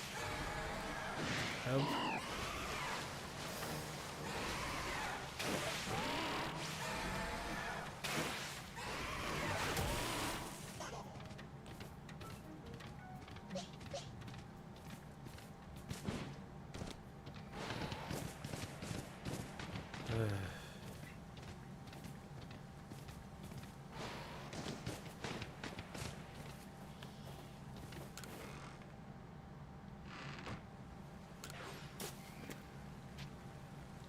Trust.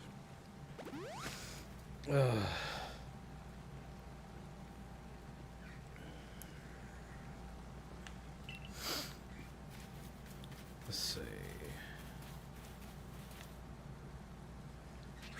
Professor, yes. Hope my country's efforts are quite clearly bearing fruit. How about the report then?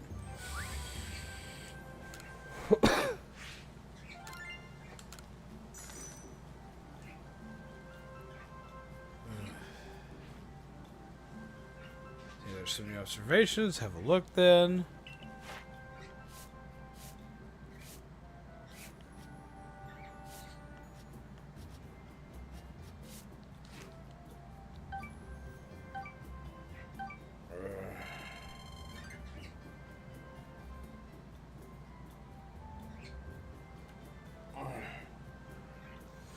Never go to distortion without constantly watching your surroundings and playing it safe. It's high risk, high reward area because you get rare drops and rare spawns are higher.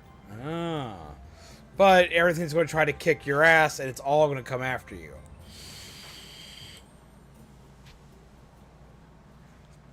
guess we'll continue the excursion for now.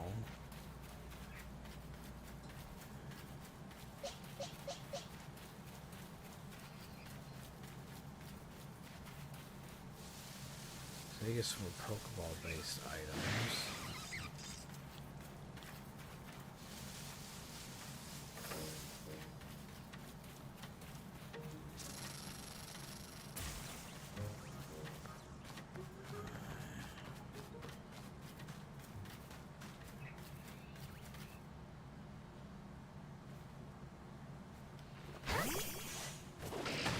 Smack.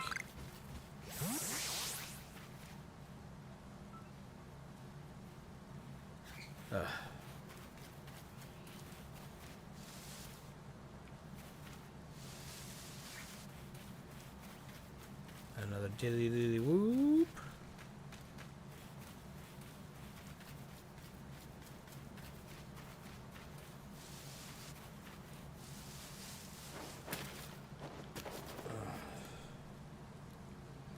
This is where the old lady was. What?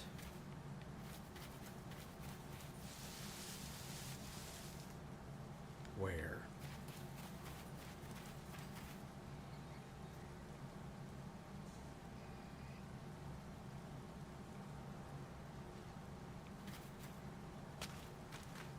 I heard that.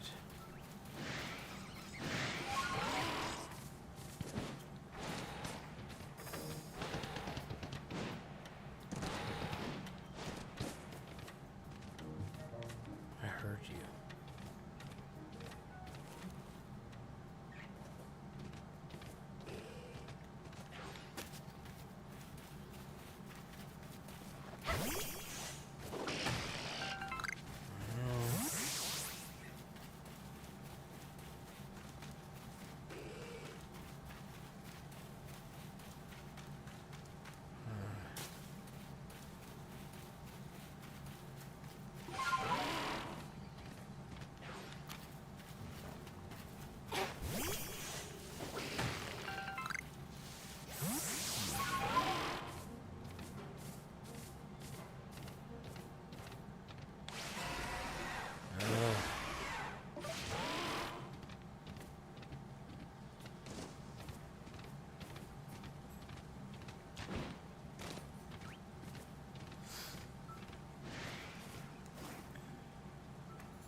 Try to catch a toxic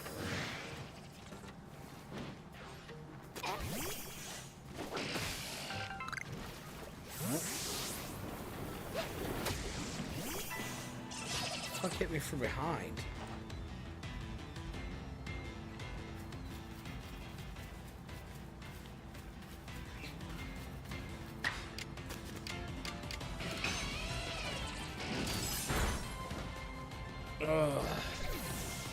I hope we get Metroid Prime 4 announcement soon, now that Switch 2 has been announced.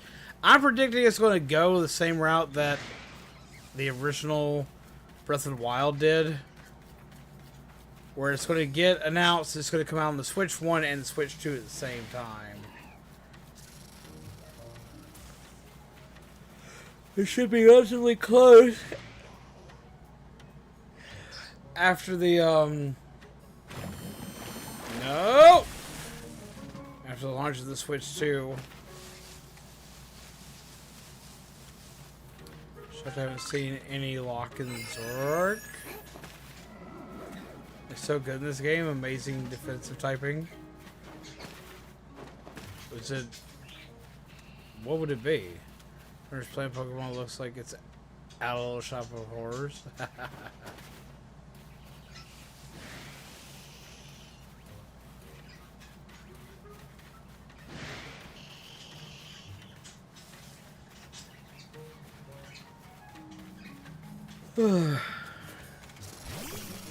Ah! Ooh, that actually legit jump scared the fuck out of me. No, go fuck yourself.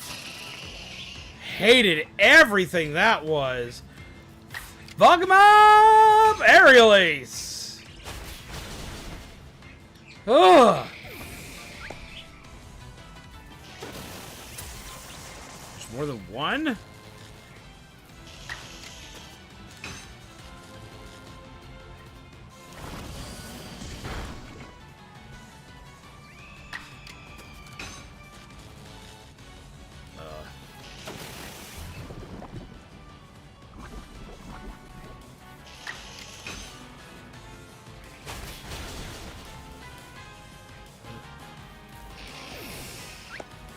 Turned him into a snake.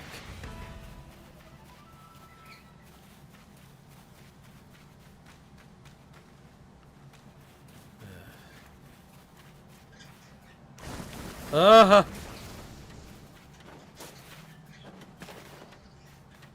just trying to get my numbers up, man.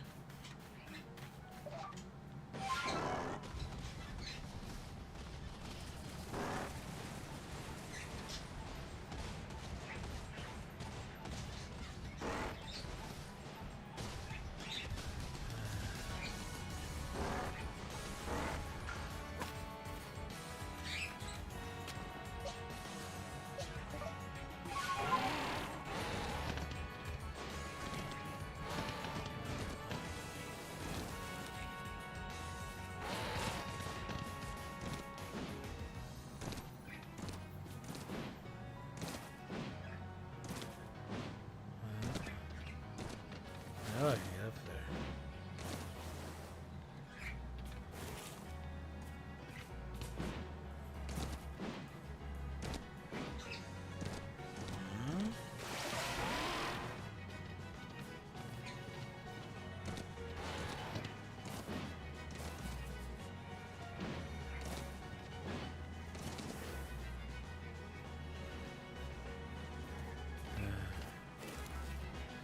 Bees!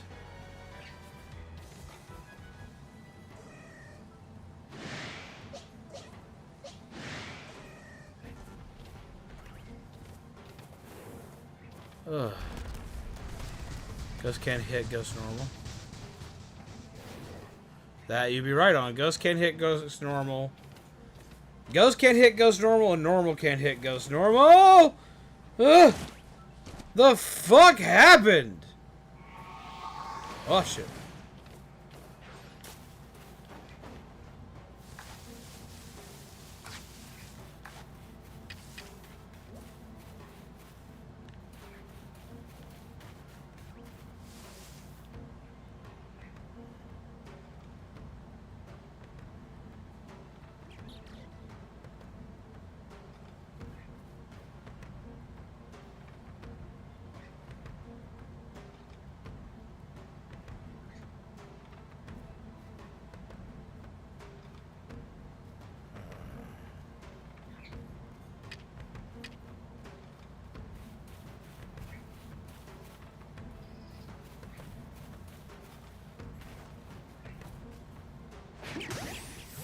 Smack.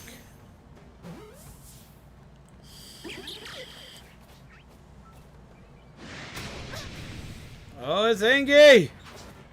Have a bunny rabbit! Because ghosts aren't, nor will they ever be normal. Hey, you're not wrong!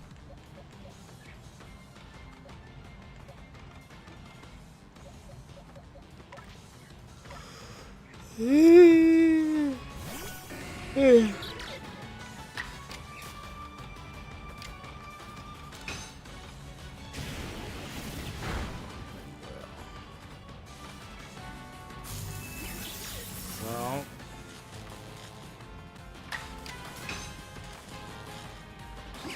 eyes.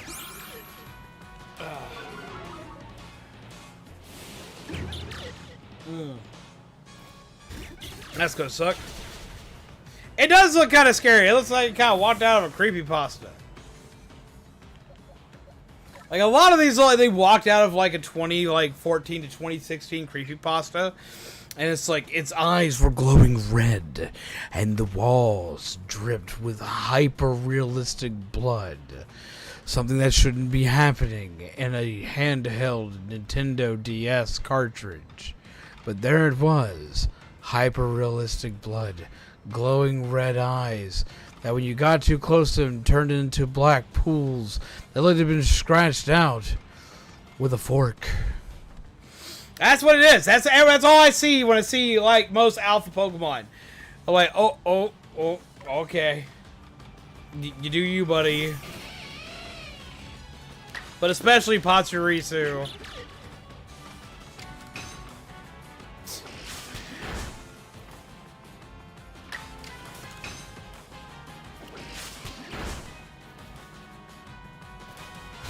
Enough to catch.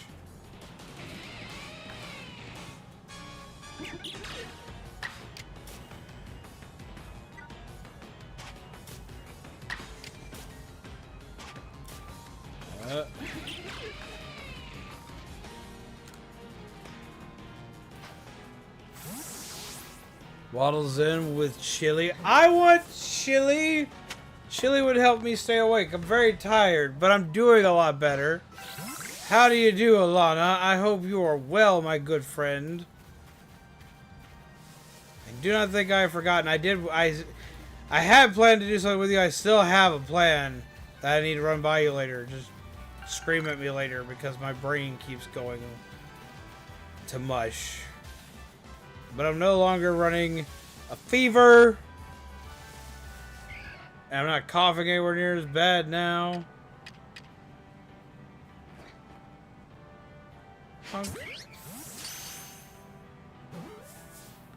I would love a bowl of chili.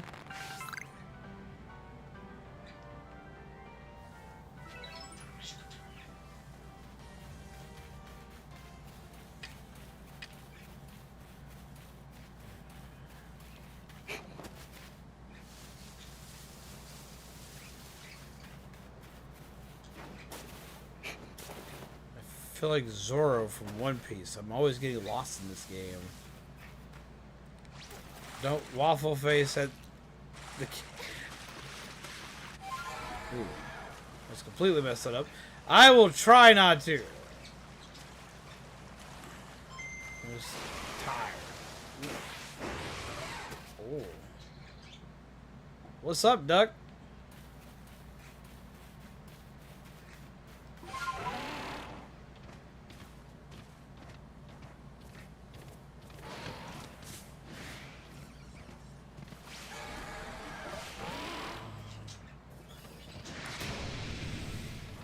Almost out of using Pokemon. We gotta go.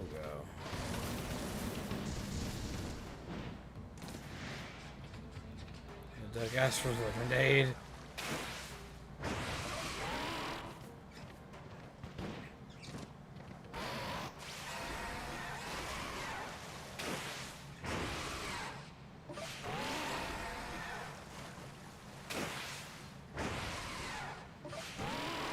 Like fucking playing Monster Hunter with a freaking insect glaive all over again.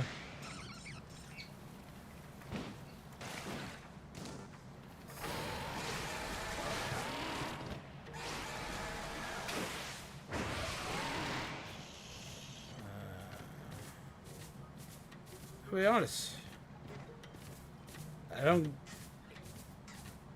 know why I'm this tired.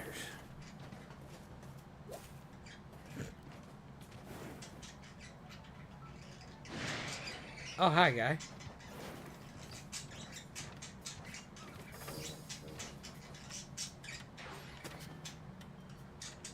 Ha! I'm safe. This is home base. Can't get me. Nee, nee, nee, nee, nee. Nee, nee, nee, nee.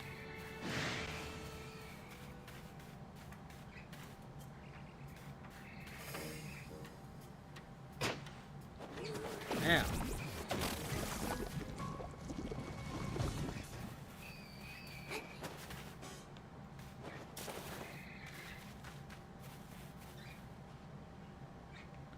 Oh, he left.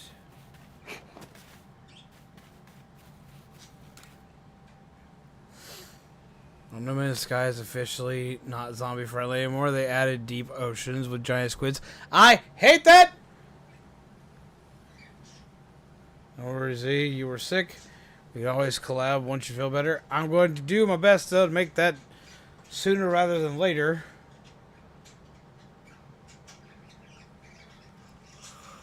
As the start smaller, start making smaller bubbles for everyone. Yeah. The duck asks for lemonade stand. For the duck asks for lemonade stand for some grapes. Okay, so like that song, the duck with the grapes, right? Okay, so like I remember when that song like got popular on the internet. But the funny thing was when I was like a little kid. We're talking like 5. This is before internet was the thing that was available to everybody, or at least easily available. This, that, and the other, right?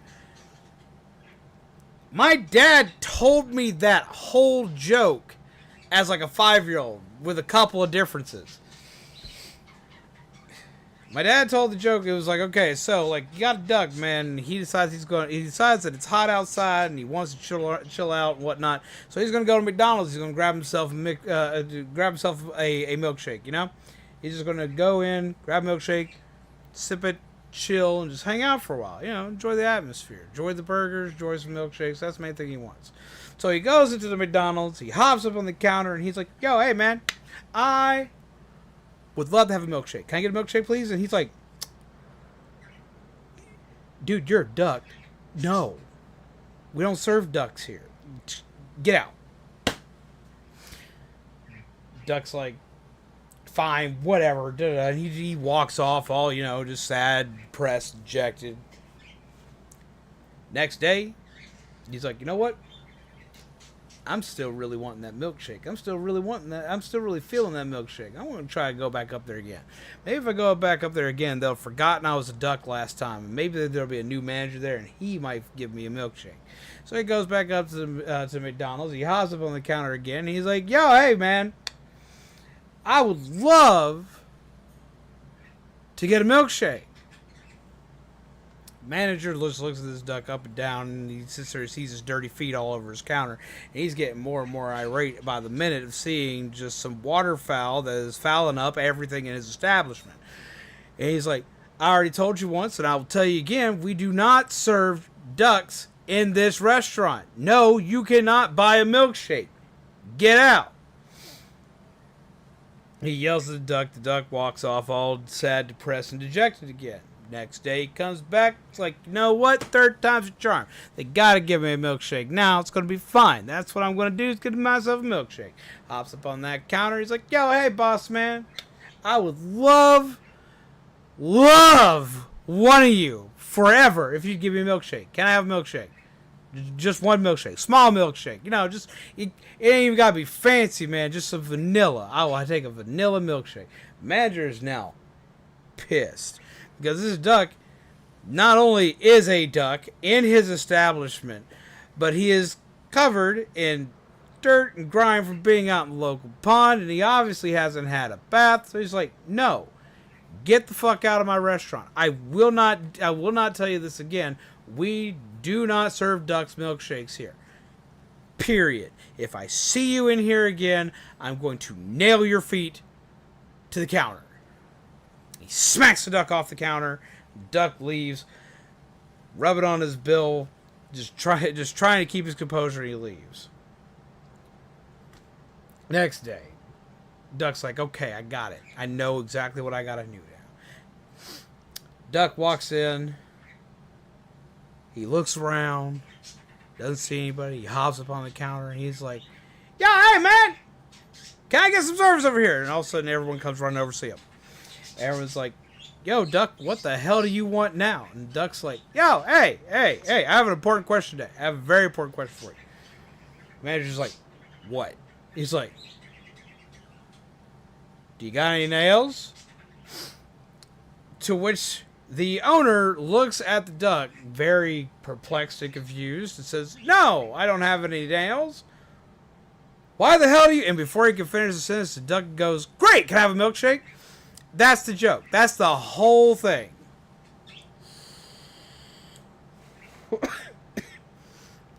That's the duck grape song. That's where that comes from. That comes from an old joke that's been around since before I was born. Oh, hi, Mark. That's where that comes from.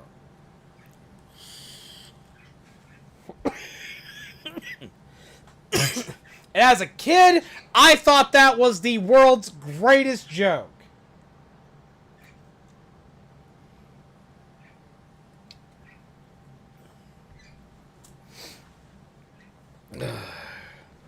Aside from the stupid knock-knock joke with the banana. Because every little kid knows the knock-knock joke with a banana. Those were like the best jokes to me as a kid. But yeah, that was the other thing that tripped me out. I was like, everyone was so like hype, like, and just like laughing all the time and talking about this like stupid like duck lemonade stand with grapes. And like I never I was like, but that's something else. Never heard that before. That makes sense. That makes a lot of sense. So yeah, it's been around forever.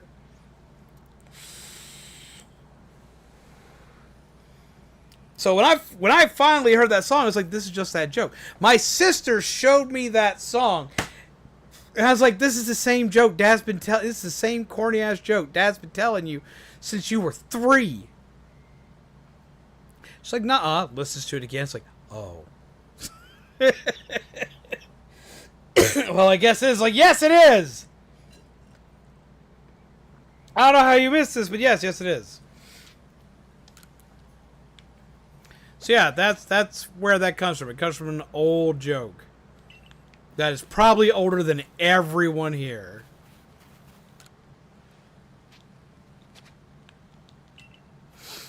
Ugh.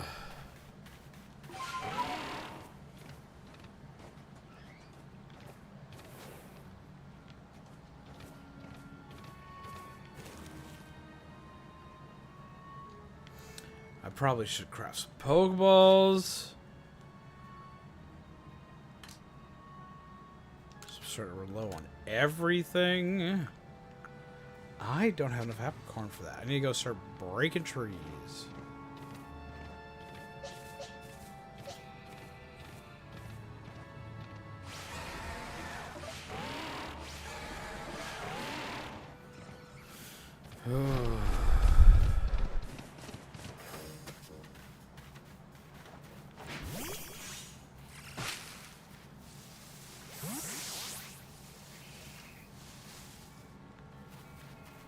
Space my satchel for somebody. Okay.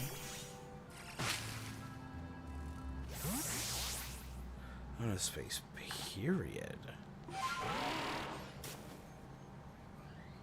Don't you do it.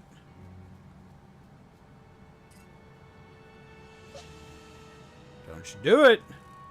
You diddly whoop somewhere else. I'm a diddly whoop your ass.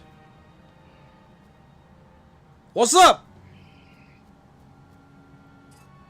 What's up? You want to go? We will go. I will beat you with Dick Dastardly the Pokemon.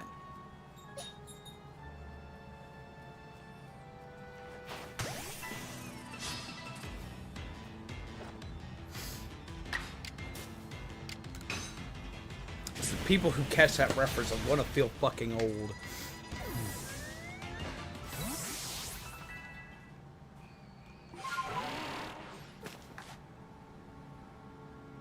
He diddly whooped in the wrong neighborhood.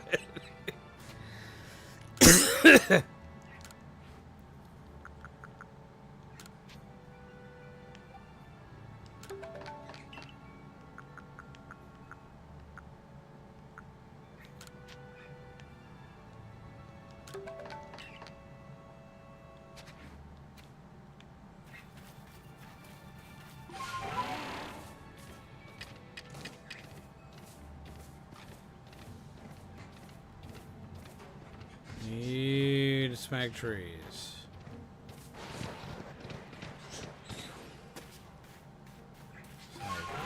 Need acorn trees.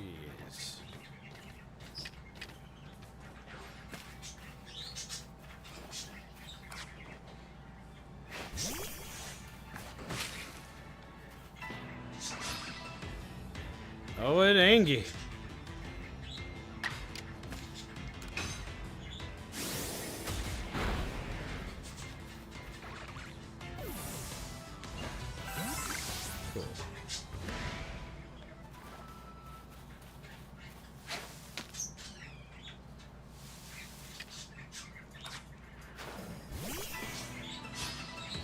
didn't catch it unaware. Wasn't fast enough. Wah!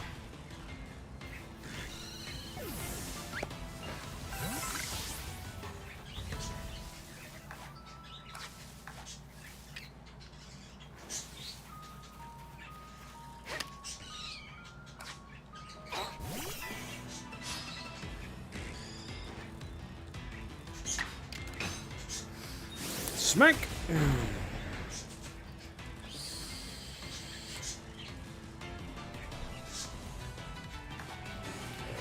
Pokeball on it.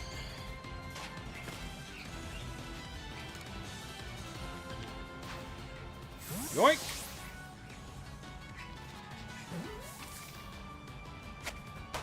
Huzzah!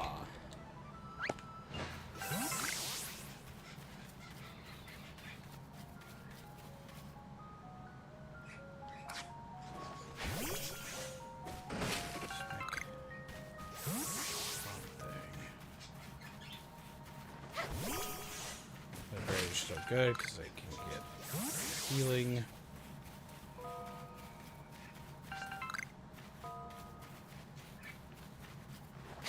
They scavenge a lot of shit at the same time.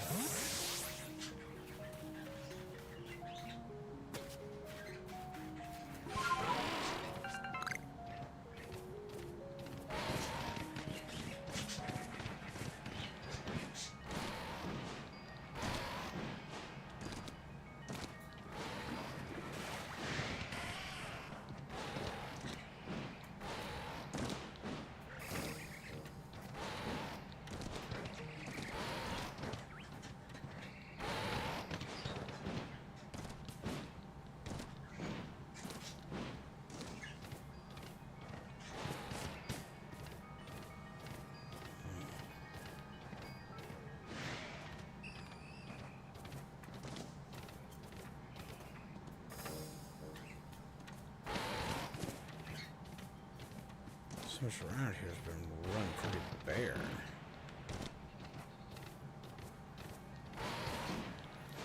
So we're getting a live action Gundam movie. I don't know how I feel about this. First off, it depends on who's making it. Because we are also getting a new Gundam anime that has a star-studded lineup for a creation team.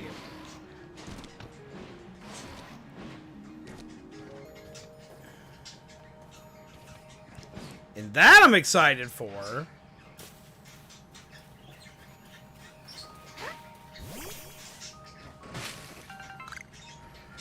Let's see.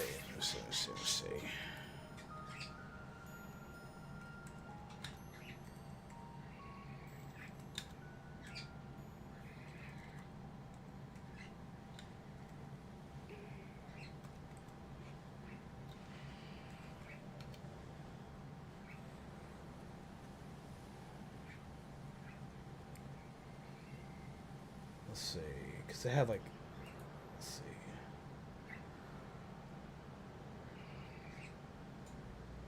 And Namco and Legendary are making, the ones making the live action. No, for the new anime series, it's essentially Gundam, like, the Cage Fighter. Ah, here we go. Okay, so Bandai announced a new anime series which will be co-produced by its Sunrise subsidiary, Code Geass and Cowboy Bebop, and Studio Kahara, rebuild of Evangelion trilogy at a Gundam Conference Winter 2024 virtual event that was live streamed on YouTube yesterday. Contributing to the Gundam canon for the first time, Kazuya Tsurumaki, which I probably butchered his name and I'm sorry, creator of Gunbuster and FLCL, is taking a turn as director with is it Hideki Anno, Neon Genesis Evangelion, and Yoji Inokaido, Sailor Moon S, writing episodic scripts, which that's fucking huge. So creators of So like directors of FLCL, Evangelion, and Sailor Moon, respectively, are working on this series. And it looks beautiful. I watched the fucking trailer for it. Oh my god. It looks amazing. I am so fucking stoked for this shit. Like, it just looks intense.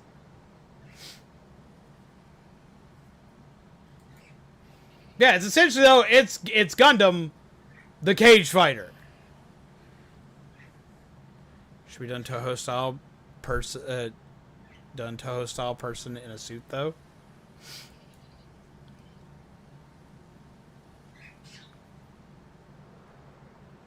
So, like, fun fact, distributor Toho will roll out Mobile Suit Gundam GQX beginning in Japanese theaters in January, on January 17th. Yeah, no, I am, like, super stoked for this shit, though. I'm gonna watch this shit. Speaking of anime, if you want like a good anime to watch, y'all haven't watched it. If you have Netflix, I would definitely suggest watching this one. Watch Sakamoto Days. I've been enjoying the flying fuck out of Sakamoto Days. It is so much fun.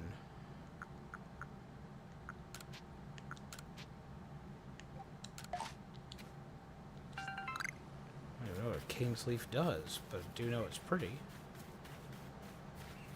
It is so good. It's worth it. It's worth the watch.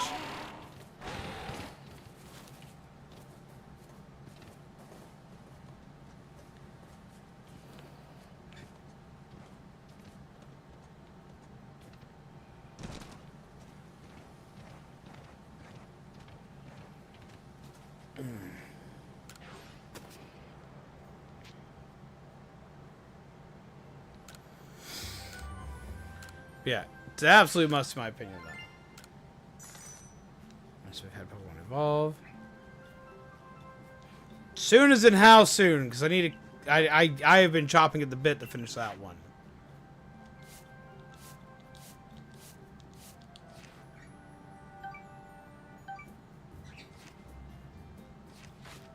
I have so much we gotta do. Teenage Excursion...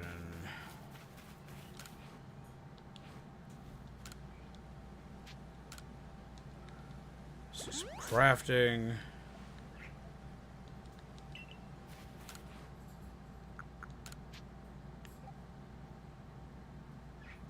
There we go. Even should grab some wood. Kind of start breaking stuff down.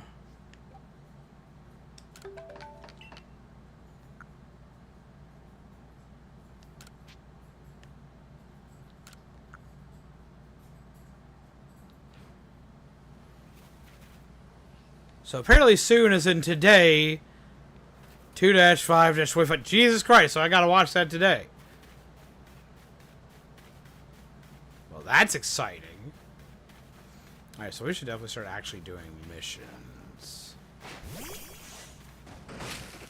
Because that would probably help us progress. Because I did not expect this to be, like, as much of a slog for progression.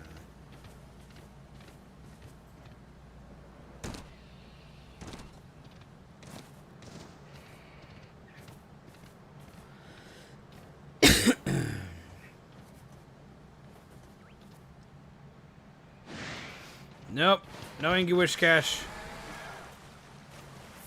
Fuck you, fish.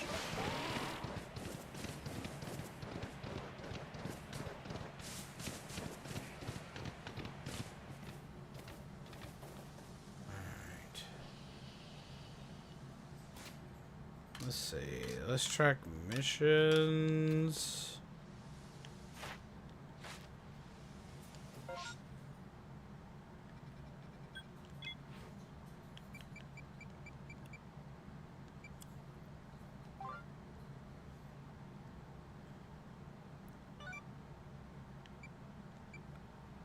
Starly.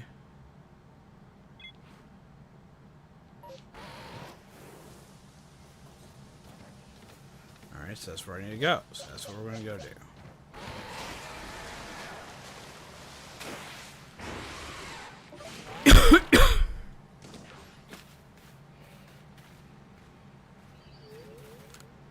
Touch.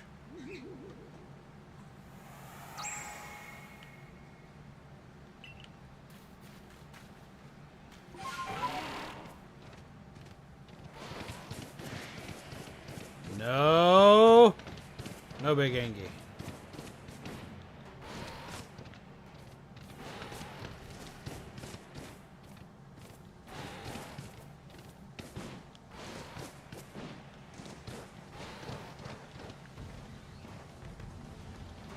Oh, that looks pissed.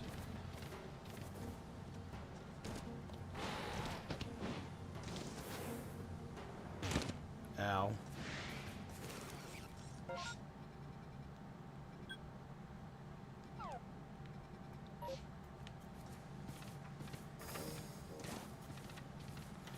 Wait.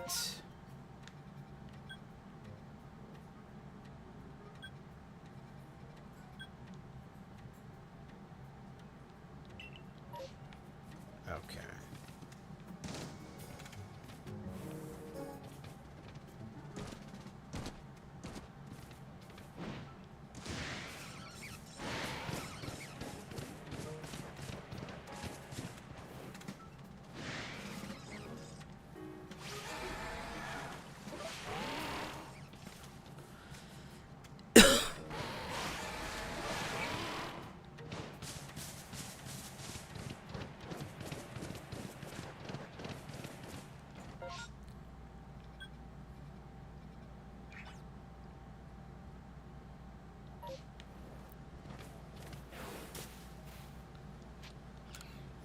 Let's go talk to the Starly lady.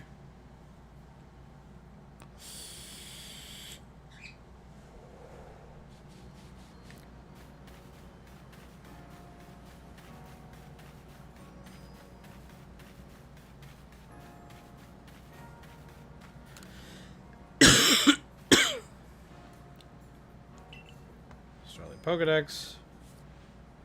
Wait one moment. Male and female Starly have different appearances? Let me see. So the markings on their foreheads are different sizes. Incredible. I had no idea. Thank you for letting me read his Pokedex entry. Now that I know more about it, I imagine I might finally bring myself to touch a Starly. Please, if you find it in your heart, catch a Starly and bring it to me. There's not a Pokemon in the world so adorable as Starly, I tell you. I do like Starly. They are pretty fucking cute.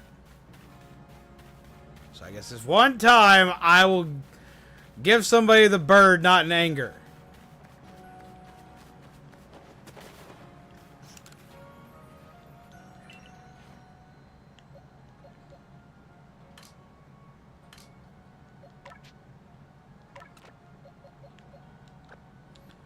Sure there. Have a good night, dude. Take care. Pleasant nightmares to you, my friend. Must give the non-Angie bird.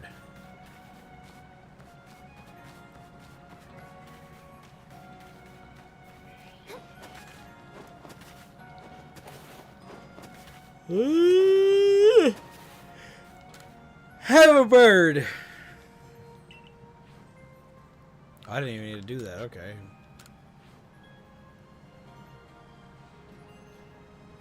The smooth curl of the feather on its head. Those lovely round eyes. Oh, it's lovely through and through. I adore it down to the last feather. Orion, they talking about you.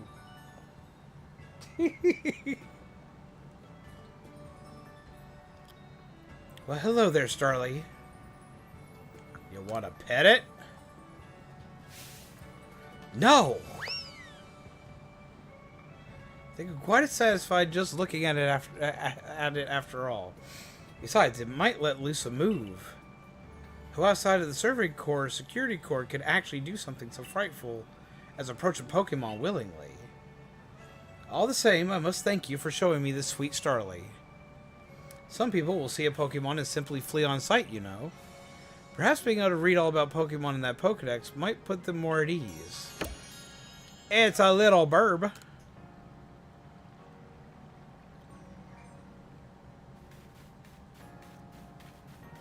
What was your mission again?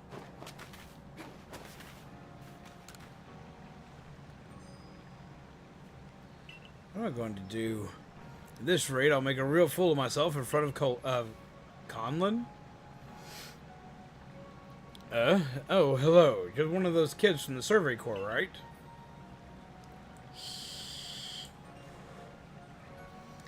Ah, you might actually be just the person I need to help me out with a little research.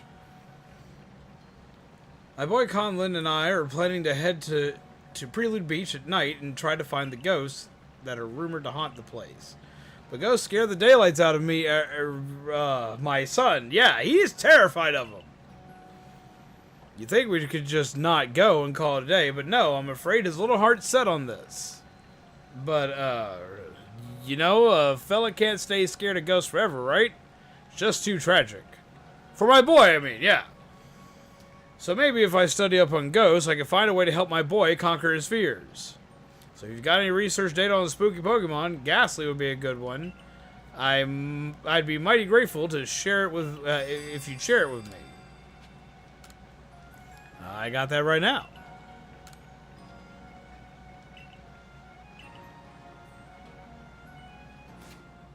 Is my Pokedex, like, bad on Ghastly or something? He wants me to max it out. That's what it is.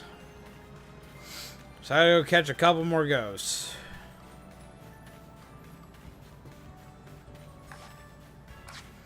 Okay, so like that does bring up a good question though, like one that I've actually kind of wondered on since I started playing this game. Okay, so people are like actually afraid of Pokemon in this game. They're afraid of Pokemon because Pokemon are wild animals with the powers of God.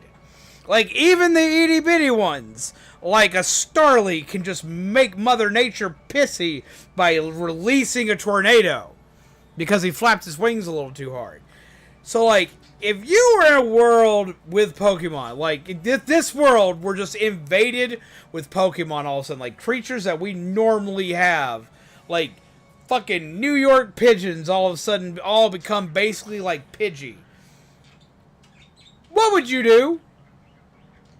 Like, would you freak out? Would you want to pet it? Are you running for your life? What are you doing? I want to know. Because I talk a big game of, oh yeah, I'm going to hug myself that Pikachu. No, I ain't touching that Pikachu with a 10-foot pole. Specifically because I don't feel like becoming a lightning rod. But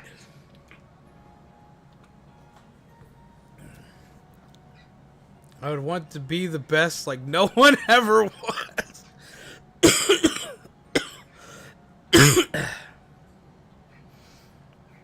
So like let's look at it like this way. Let's look at it like in the realm of like how Pokemon is in this game right here. Pokeballs don't exist yet. There's not really a way to actually catch them. You gotta have like a Pokemon like trust you like your dog if you want it to hang out with you. And remember, you piss it off at any point in time, it can just burn your house down. What's up, Panda? So what are you gonna do? To be honest, probably get a heart attack once I see a wild Salamence.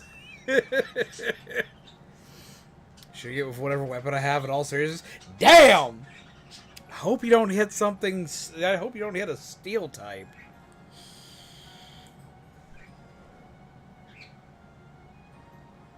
Panda, what would you do if all of a sudden tomorrow the realm was just full of Pokemon without Pokeballs? Just Pokemon just randomly walking the earth. Like, big ass fucking Growlithe. Are you going to be excited and go like, can I pet that dog? Or are you going to run because you know that dog can sneeze and your entire existence is burnt off? You got street tacos? I love tacos. I had tacos today. Ugh.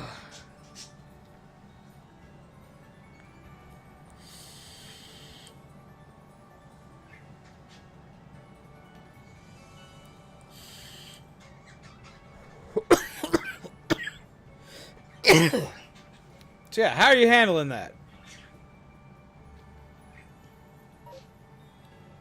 So far, we've had some interesting answers. Like, we've had shoot it. We've had have a heart attack, which that seems like a really accurate one right there.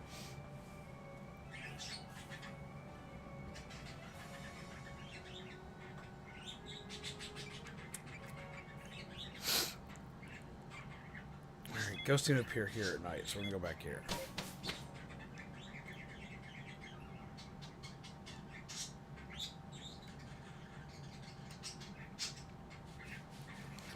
Look, I'd be like, I'm here for a good time, but not a long time. Pokemon pops to existence.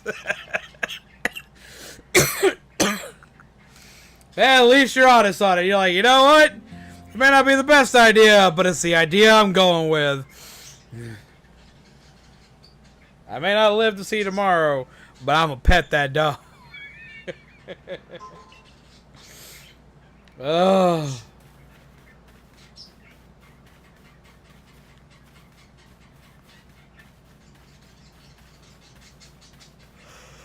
Why is it so foggy now?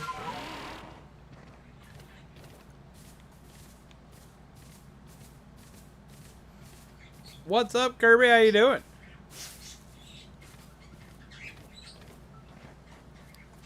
I gotta complete a ghastly entry.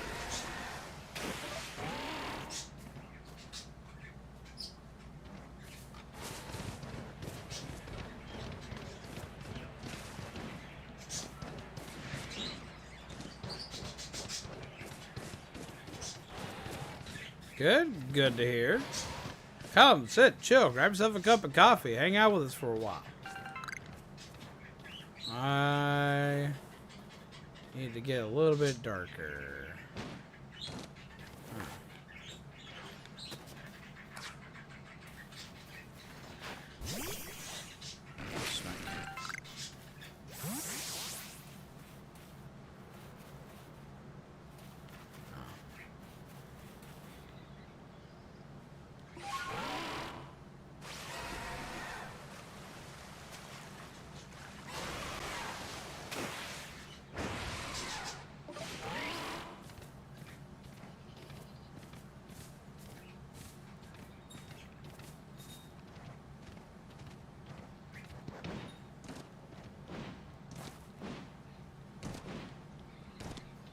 Get up.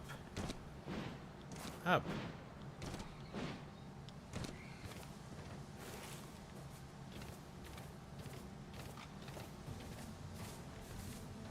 A really ticked off bear. You go sleep? We'll go get some sleep. Get some good rest. Get a good nap.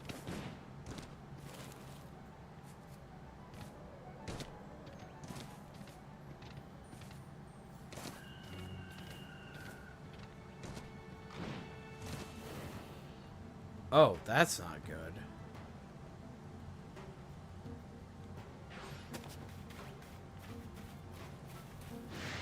Shit.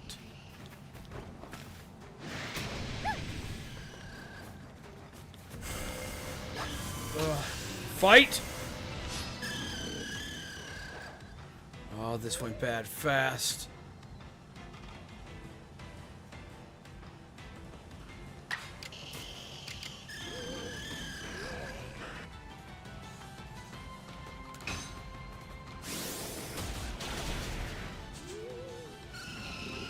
I didn't mean to straight up kill it, but okay.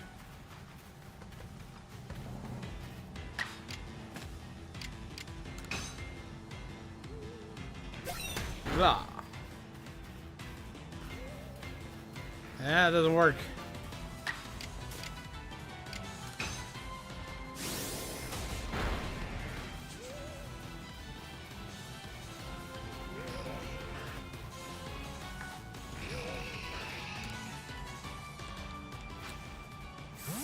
Assuming the blue Basculin has less threatening looking Basculegion evolution.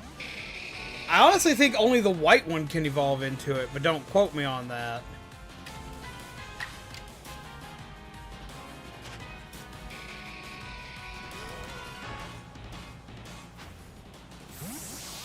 Catch.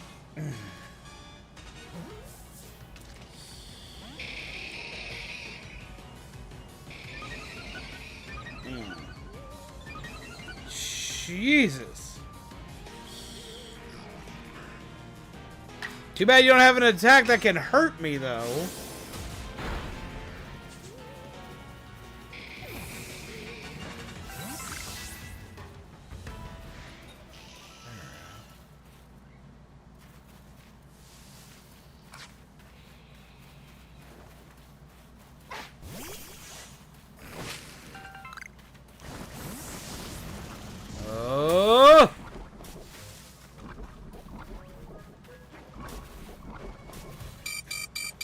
It's not good.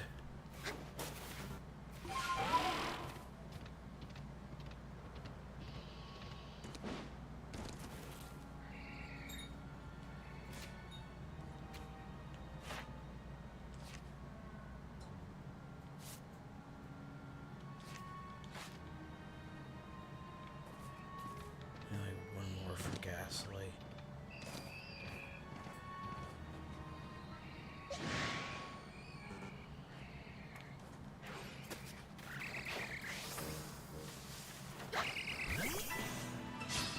There we go.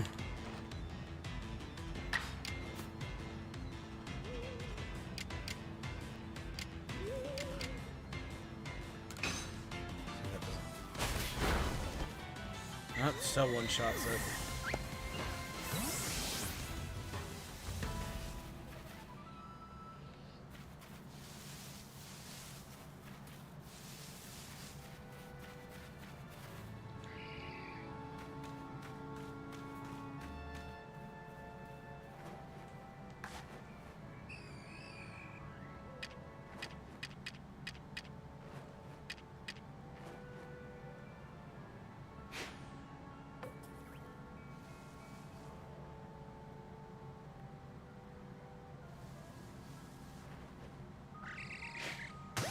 Got him.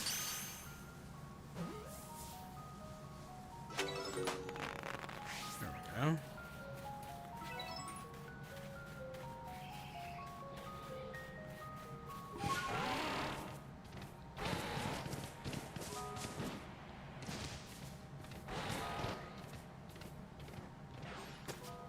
Okay. Put on the findings so I can take it back to the guy. Question, what do you think would happen if we all woke up one day and all our pets were Pokemon?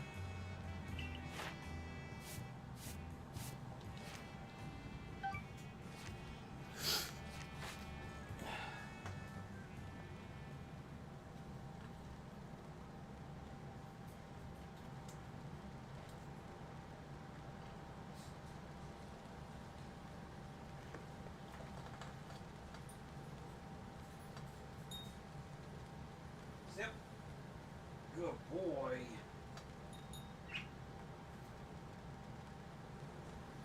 So,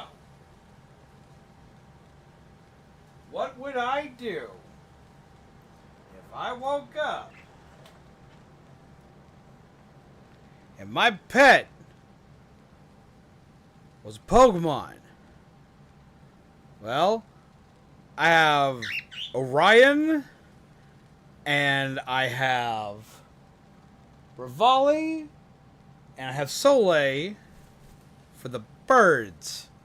So they fly around and have mystical powers. As well as, since I'm living with my grandmother, we still have Hildegard, the giant white German Shepherd. So essentially, I would have an ice version of Arcanine. And if it did like Pokemon normally do, and it got really big because it's a Pokemon, it would be too big for the house. I might not even be able to get it out of the house to go potty. It might decide to piss ice all over the floor. So that would be a hazard. As well as the house might be too hot of a climate for it to live in. And like, you see this bird? Do you see this bird right here? Okay, so this bird is Orion. He's a darling little fluff nugget of a bird with orange cheeks, yellow accenting all over him, with a zappy looking comb on him. You know what that means? He gonna be electric type. He gonna be a Pika-burb. He gonna say peekaboo, and it's not gonna be. It's gonna be like peekaboom. Oh no! Knowing him, he's gonna have thunderbolt. He's just gonna, and it's gonna be a nightmare. He already likes to chew on cables. So like, he's gonna have bite. He's gonna have thunderbolt. He's gonna have freaking probably steel wing. And just because he likes to like get away like hardcore, he'll probably have tailwind to make himself super fast. He might get nuzzle. He likes to nuzzle up the things. He might get that.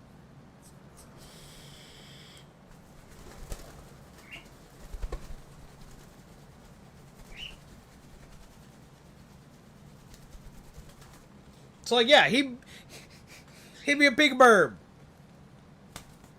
My entire setup would be screwed.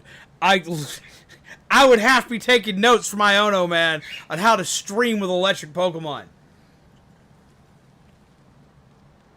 How to do that successfully. Oh, I love a pet Rookidee. I love the whole Corviknight line. They're one of my absolute favorites. But yeah, no, we'd be screwed. We'd just be dead. My livelihood would be gone. There are a lot of people here. Alright, for all my Pokemon peeps. Step. No, step. Thank you. I want your opinion. What moves do you think that our little Peekabird would have? What moves do you think he's rocking? Doody doody doody doody doo. Look at him be a big baby. Look at him be a big baby. Look at him be a big baby. Are you a big baby? I bet you are. I don't even bet you are. I just know you are. Meep. He's like, Dad, how dare you? The bearded dragon would be fire type and the chameleons would be grass type. Honestly, the chameleons would either be grass type or normal type, because we actually have a chameleon Pokemon known as Kecleon. So we actually have something that references that. So we'd have something that's actually pretty fitting in its lineup. So it'd be a normal type because chameleons are supposed to be able to blend into the surroundings better and stuff like that. So yeah, it's either normal type or it'd be a grass type. Or it could even be a grass normal type depending on if it evolved or not. As far as the bearded dragon, I always see bearded dragons being one of two typings. They'd either be ground or fire. Or they could be both together. A ground fire type would be a hell of a combination. We already have it, but like something like that with bearded dragons, which are usually fast, that would actually be really fun. Not an official Pokemon move, but be a weenie. It would be a Z move. Ha! Not referencing me.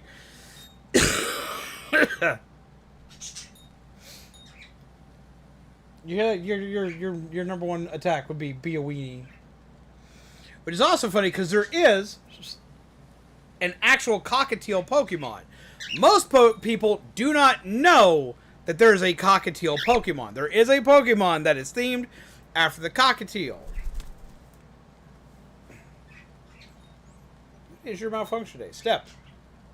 Yeah, I know. You're all about pets today. That's all you want. No.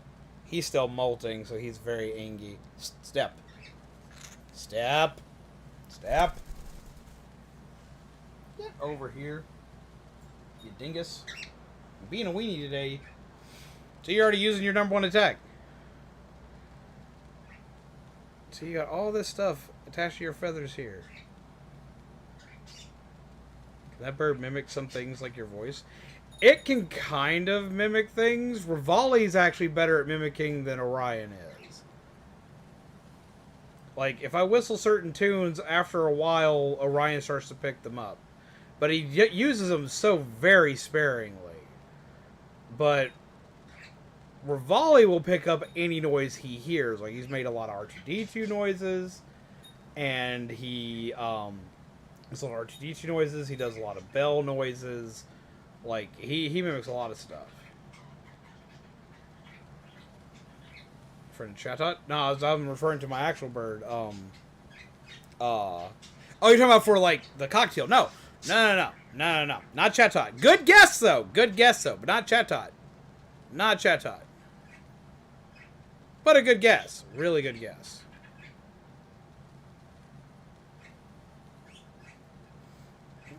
Yep. Boop. Restore all that. Yeah, no. Good guess, but not quite. No one ever gets it. But I'll tell you. The bird that is a cockatiel in Pokemon is Talonflame.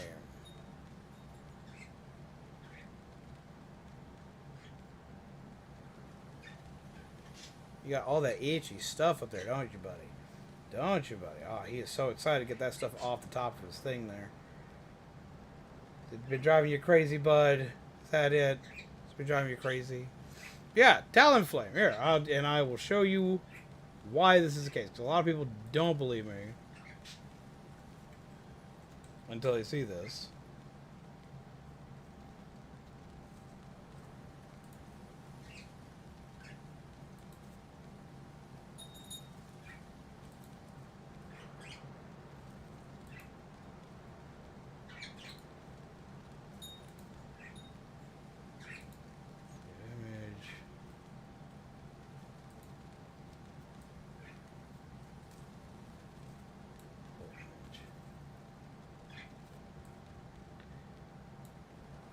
Talonflame.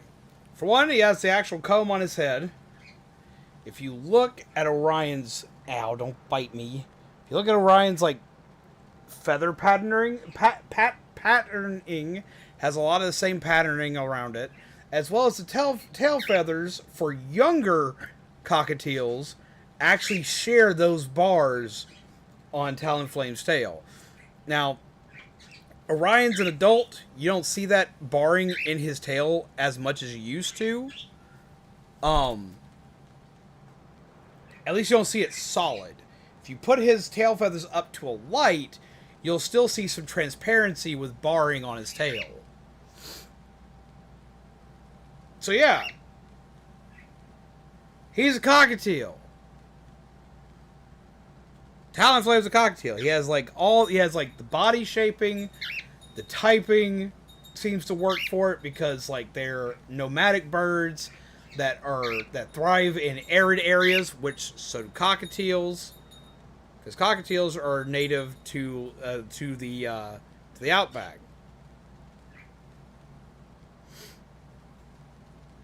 You think they'd all be golden? And also, if you look at a shiny Talonflame,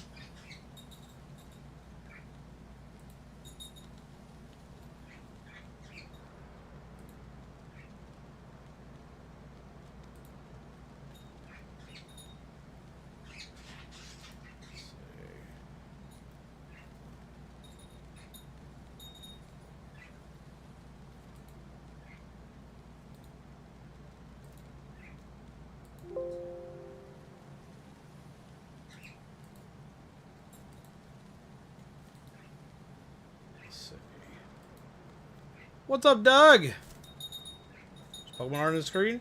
Because we were discussing what would happen if your pets turned into Pokemon. And then I was discussing the fact that most people don't know that there's actually a cockatiel Pokemon. So I'm comparing Talonflame to Orion.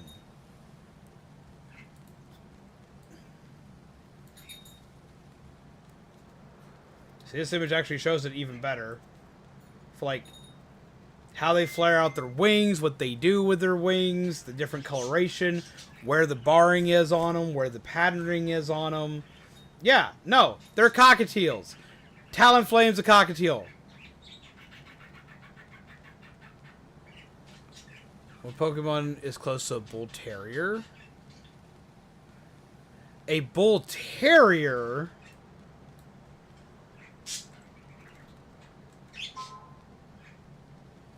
Let's see.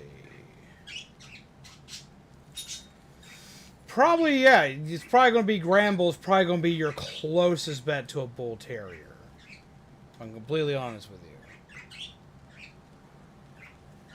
Random thought, but very interesting. I thought so. A lot of people used to argue with me until they see me bring up this argument and they look at him side by side. It's like, yeah, it kind of tracks. He's a cockatiel. See, you have a Pokemon based on you, bud.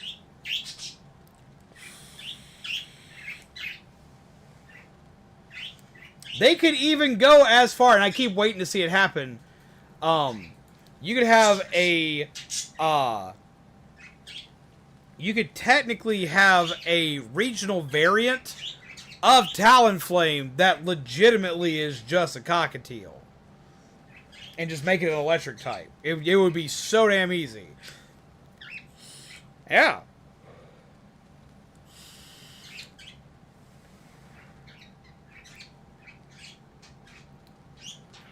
Wait, there is another one that it could be.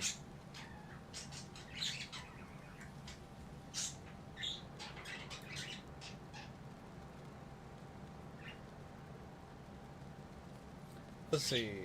Dog Pokemon, because there's a shit ton of them. So we have, of course, Growlithe and Arcanine. They're your big fluffer doggos. We have Poochyena and Mightyena, which are very close to, like, your kind of like wolf kind of dog lines. We have Yamper and Boltund, which are a Welsh Corgi evolving basically into a Greyhound, kind of? Which, by the way, if you're a Build-A-Bear fanatic, or if you're a Pokemon fanatic that likes Yamper, Yamper is now available at Build-A-Bear.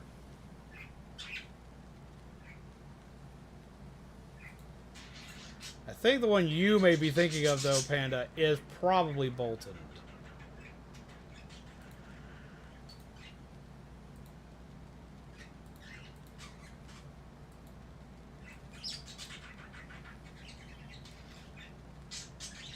Dog. You also wanted to pet a bird? They take a long time to warm up to people, but once they warm up to people, they're very cuddly peeps. Like, look at this. He's such a cuddly baby. He's such a big cuddly baby. Yeah. Yeah.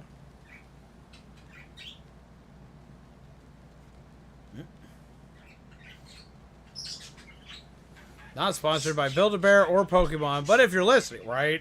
Right? That looks more like Panda. Let's see. Other dog Pokemon. We have the Stoutland line.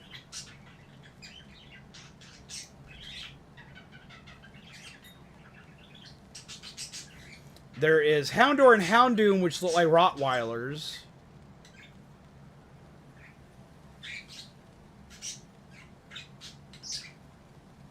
There's Dachshund, which is a Dachshund made out of bread, basically.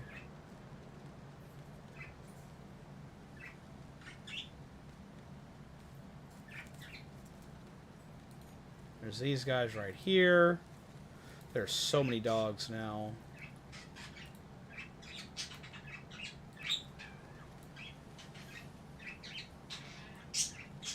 There's these guys.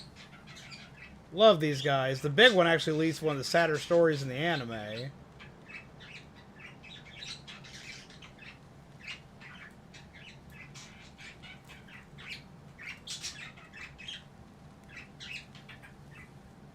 see. There's, of course, Lycanroc. Lycanroc's one of my favorites. I love this Pokemon.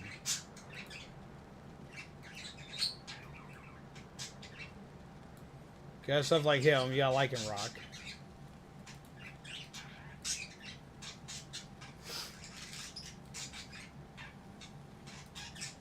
And all the different Lycanroc forms.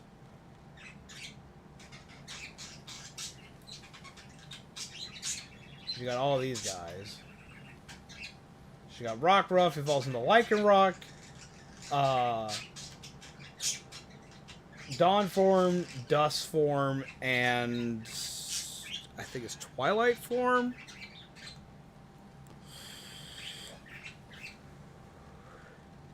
How'd you get the bruise on your elbow?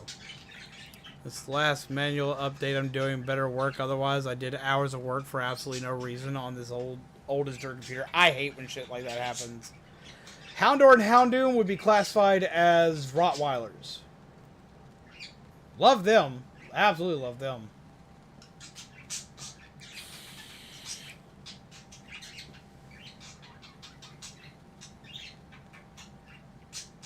So let's see, what else?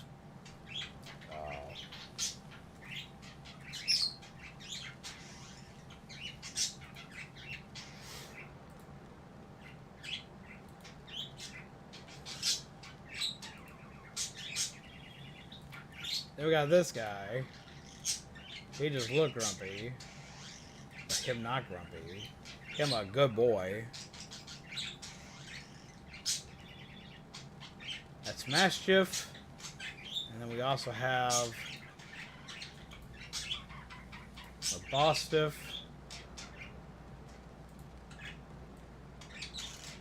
This is what he evolved into. Big Pupper Doggo. Got a fill this morning. My elbow landed on my TV stand. Ooh. Can't find one that kind of looks like Apollo. Maybe there isn't one. What is Apollo again?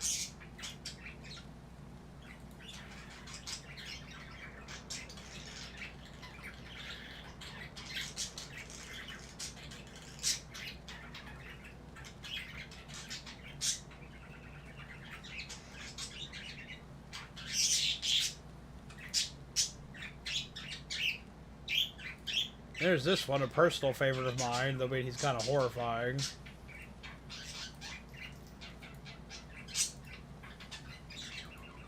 Personal favorite. Houndstone.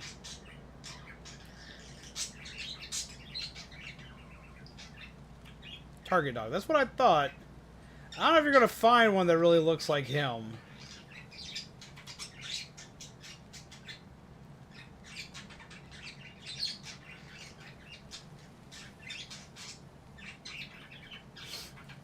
Yeah, he's essentially, he's like the dog from Frankenweenie.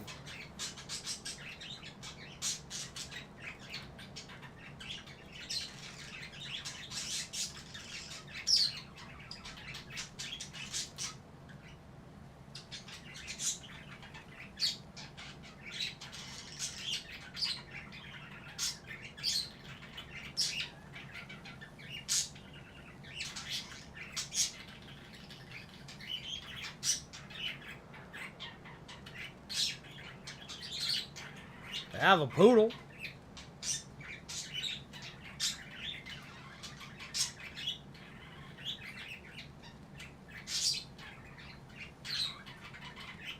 Let's see.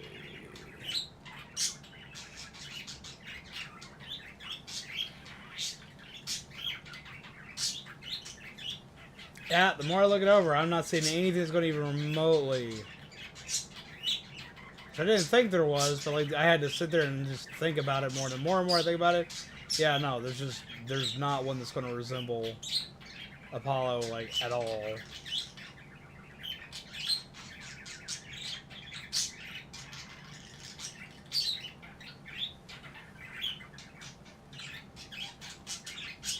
If there were a black Labrador version, I'd be in trouble.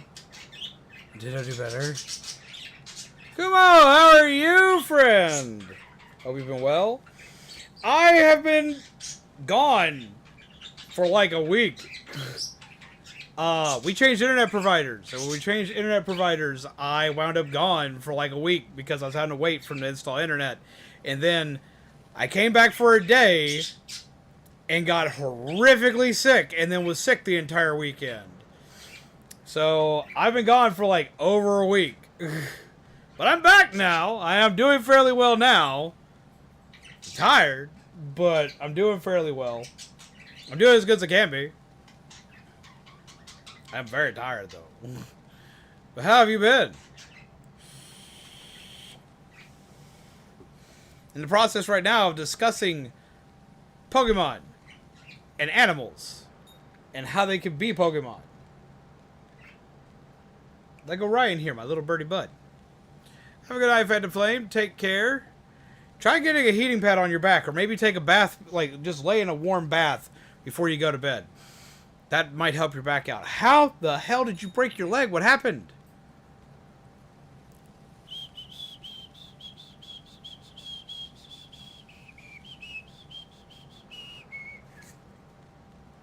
Don't be that way. No. Now, if I could have, like, any Pokemon...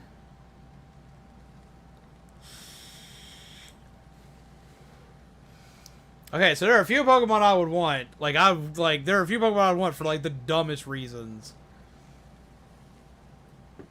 Like, most Pokemon that I would actually want to have, as pets, or even have as, like, battle companions, are fairly straightforward and simple Pokemon. Like, they're stuff like Talonflame, Corviknight, stuff like that. Now, those couldn't be pets. They're too big. Like, Talonflame's about as big as me, and a Corviknight's bigger.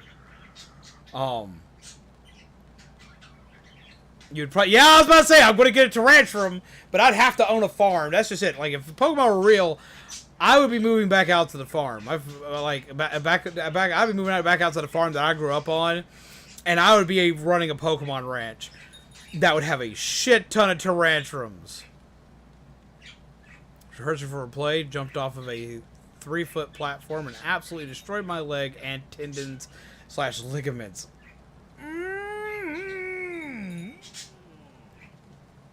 Ooh, you hurt me, man. Ooh, ooh, ooh. You were hurting me. You were hurting me. Ooh, you were hurting me. That sounds awful. Like, So for it to do so much off of just a 3-foot drop, question, like, do you have osteoarthritis, osteodegenerative disorder, like what? Like, it's getting better. The last X-ray shows the bone is still broke. Jesus.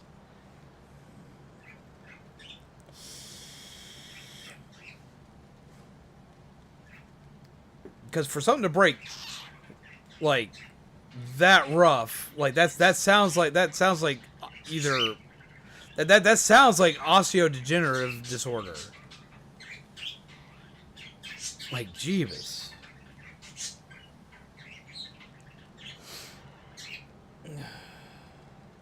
Or AKA, as most people know, as osteoporosis. It's not common in men, but it can happen. I want to ask a weird question. We gotta have, like, a quick, like, health lesson real quick. It's coming from someone who does the bad thing. Who does the bad thing here. Not as much as I used to, but still do. Still indulge in this. Question. Do you drink a lot of Coke? Do you drink a lot of cola in general? Coke, Pepsi. Specifically Coke, because Coke's the one that's more notorious for doing this, but it's not just Coke. But, like, Coke, Pepsi, stuff like that. No. Huh. That is kind of a shock there. See. Just fact. I feel that. Oh, I feel that. And I feel you on the leg damage, because, like, I had my knee shattered. It was kicked backward. And it's now metal.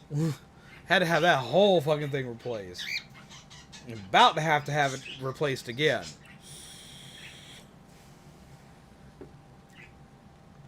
So, I understand the pain. I understand the pain all too well, and I wish I didn't, man. I have metal and screws now, too. Jeez. See, my mom, when I was a kid, had an incident similar to you, and this is how we discovered my mom had osteoporosis. My mom was actually in a doctor's office, which I guess is the right place for this to happen. My mom was in a doctor's office, and she wound up jumping. They told her to, like, jump off the little bed thing they had her sitting on, and her feet only took, like, maybe that far of a fall, but she landed on her leg apparently wrong, and it shattered, like, just poof. You know, like in all those, like, old school cartoons where you see somebody and they punch something that's too hard and they go pow, pow, and they hit that thing. As soon as that fist goes out, it hits. You see every bone like crack, and then just turn to dust. That's kind of my mom's leg. Pain was so excruciating, she immediately jumped onto the other leg and broke it too. Broke both legs, same damn time. In a doctor's office, no less. I'm familiar with the shiny Chatot. I know what a shiny Chatot looks like. Shiny Chatots are cool. But I'll pull it up for everybody.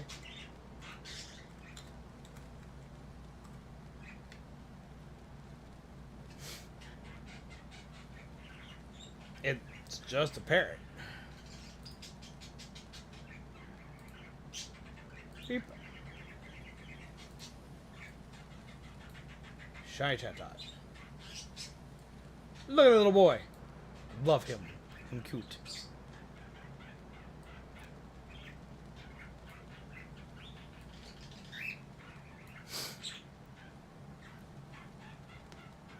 Glad I didn't break both. I'm glad you didn't break both either. Oh yeah. That. So like, okay, so like everyone has heard the, like a lot of you guys have heard the Christmas story for me. What made me. Okay, so like not everyone's heard it, and I know that because I got a lot of newer people here. Okay, so like for the people that know the Christmas story for me of why my entire like dream job basically would be to one day be Santa, or basically to be able to help tons of people in need around holidays and stuff like that, and do something massive like that being one of my biggest dreams. Okay, so my mom breaking both her legs leads to this. Okay, so for people that don't know, when I was a kid, I was 12. I was 12, going into 13. I was 12.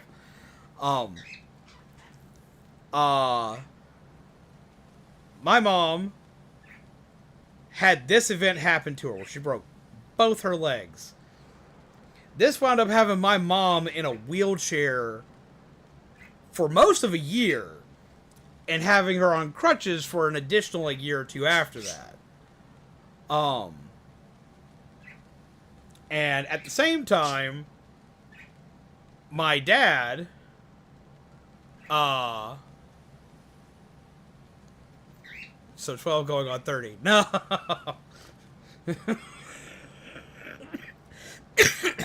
No, you got that all in reverse. I'm like 30 something now, going on 5.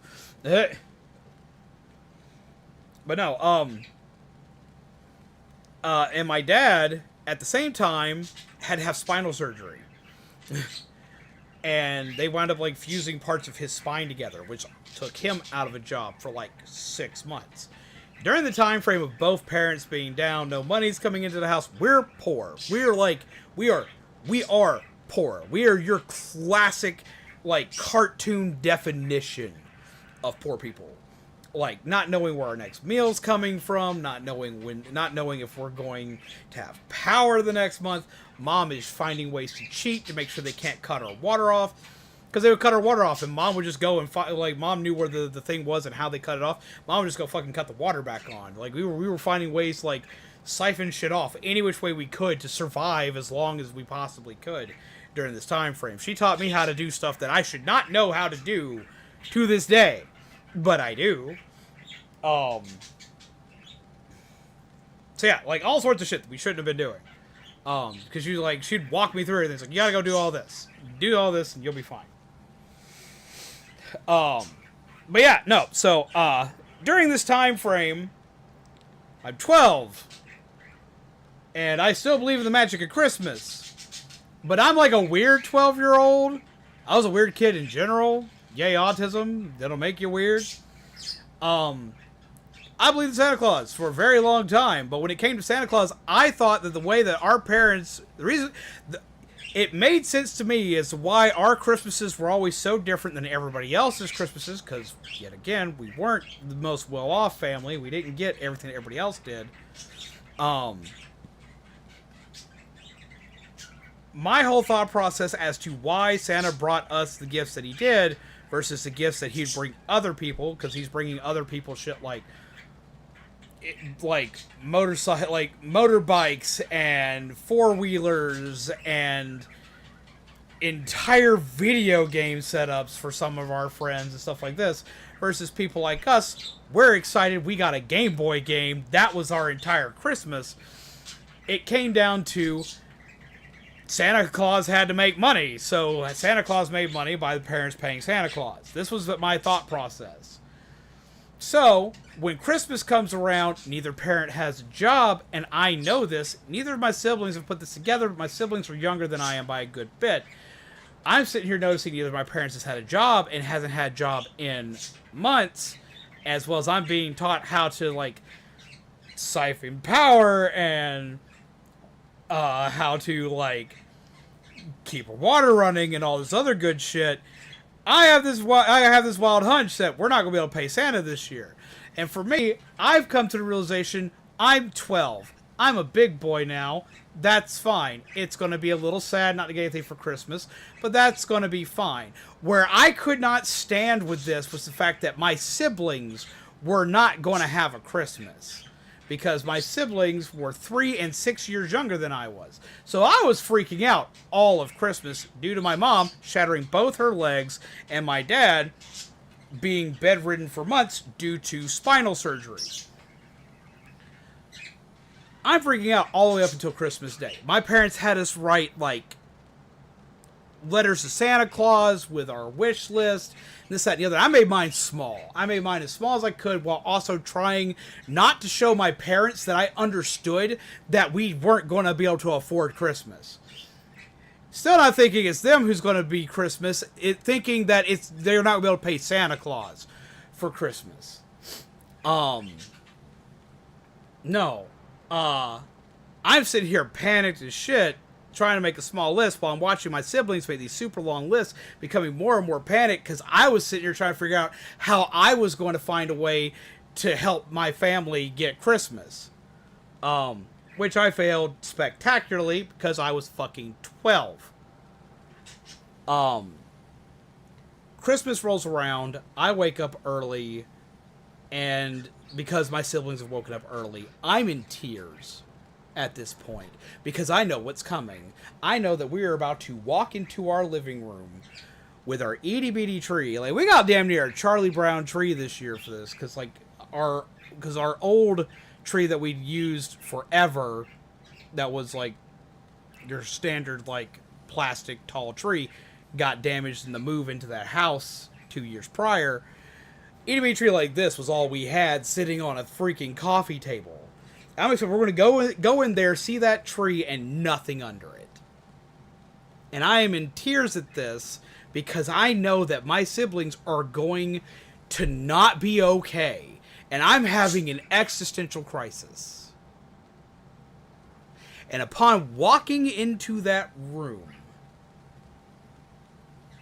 it is covered to what feels like wall-to-wall presents. And they're not massive presents, but they're a majority of our Christmas list, each and every one of ours. So now I go from crying out of fear and sadness to the first time I ever cried out of pure joy or elation. Being 12, having a roller coaster ride like that on Christmas Day should not be a thing. But it happened. I remember seeing that and just completely flipping shit. Like, everything was there. Everything. My siblings are none the wiser. They have no idea that this could have gone horrifically bad. No, they just got everything they wanted. They were happy. My parents come into the room and see me bawling, and they're confused because they don't think I know. And they're like, "What's wrong with you? Like, did you not get a good Christmas? Did you not get what was on your list?" Like they were concerned. Mom was concerned. Dad was upset with me because he thought I was upset that I didn't get enough or some shit. Mom was concerned because, like, that's not how my brain works. My brain, like, she knows, like, I don't emote properly or well at all. So, like, seeing me just sobbing panics my mother. And all I could say to my mom was that it was a Christmas miracle, and she understood immediately. My dad never fully grasped that until later. My mom immediately understood what had happened with my brain, and she figured out I'd already pieced it together. Ever since then, my dream has been to do that. To do something big like that. That dream came around purely because my mom broke both her legs. My mom broke both her legs. My dream became, I must become fucking Santa Claus one day. That's where that came from. The whole origin of me wanting to become Santa Claus. Because I talk about it almost every fucking Christmas. I want to be Santa Claus. I want to be the guy that makes Christmas happen for thousands upon thousands of people. I want to be that guy that makes the best Christmas possible for as many people as I possibly can one day. That's the fucking dream. That's where that comes from. The dream of being Santa Claus comes because my mom broke both her legs and my dad had back surgery. That's where it fucking comes from. And we were fucking poor.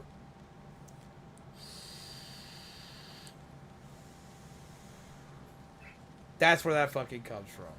So yeah, that's the weird origin story for that. Because, like, I knew as soon as I brought that up, I was like, I have to tie where that fucking comes from.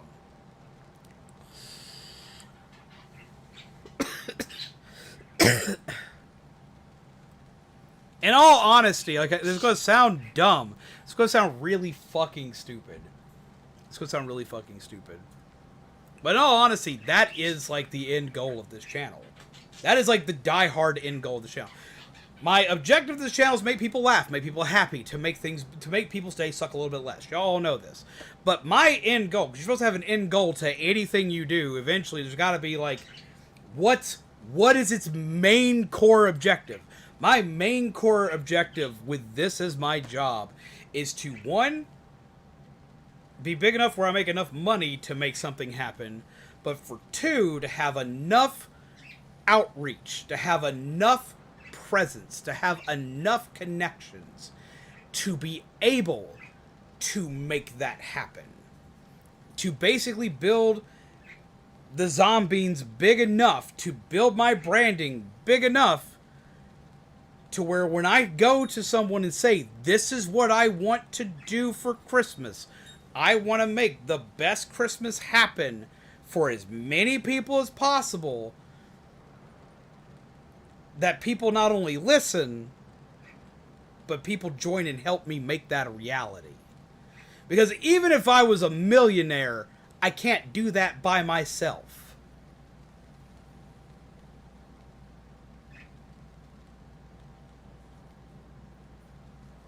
So that's what I want to do. That's the end goal. I know it sounds probably really silly, that the biggest core goal is to one day make the biggest Christmas event the world has ever seen, to just make people happy. It doesn't got to be a flashy show event. No, I just want to make sure that as many people across the world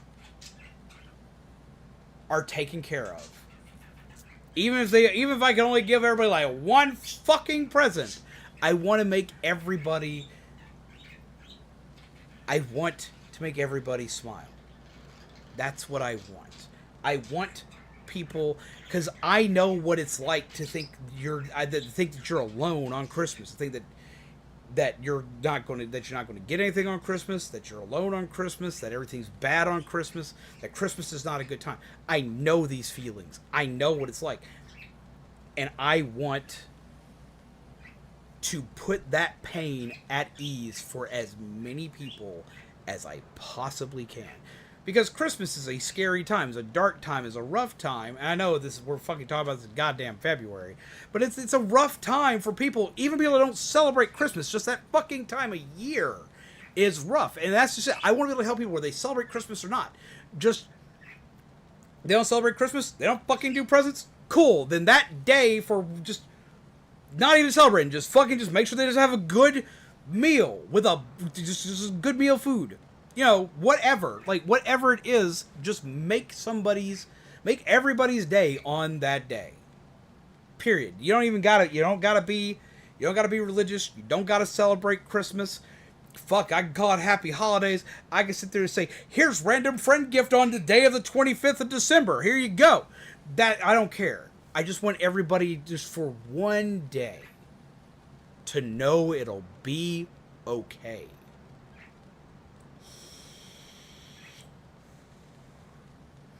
And that is a long-ass tirade just coming from the fact that, like, I found out that our buddy Kumo here, which is a fantastic content creator, and you should go show some love and go say hello to, came in and told me he broke his leg.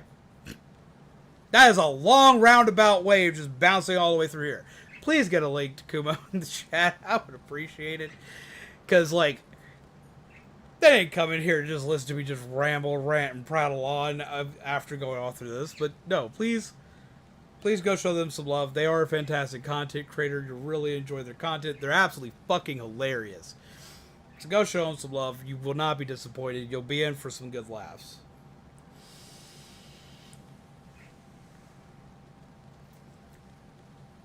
But yeah, no. That's where the origin story to me wanting to become Santa Claus comes from. Because y'all know I have like some of the worst luck on the planet.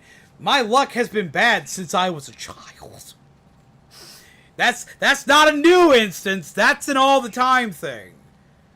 I have some of the world's greatest luck and worst luck at the same time. So eventually shit balances out. But that's how it works.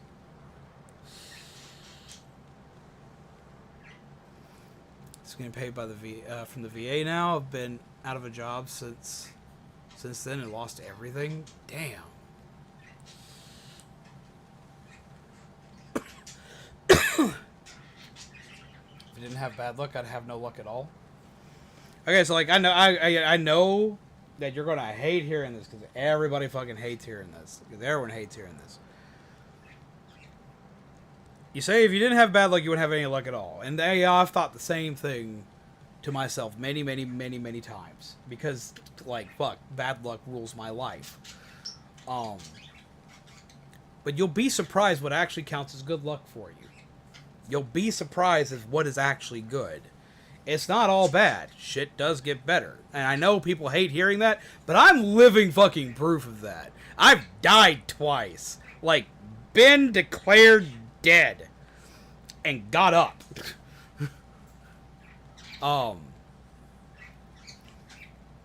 Like, I'm living proof that, like, even when bad luck's your modus operandi, there can still be, like, there can still, like, there's still, like, good that can come of it, eventually.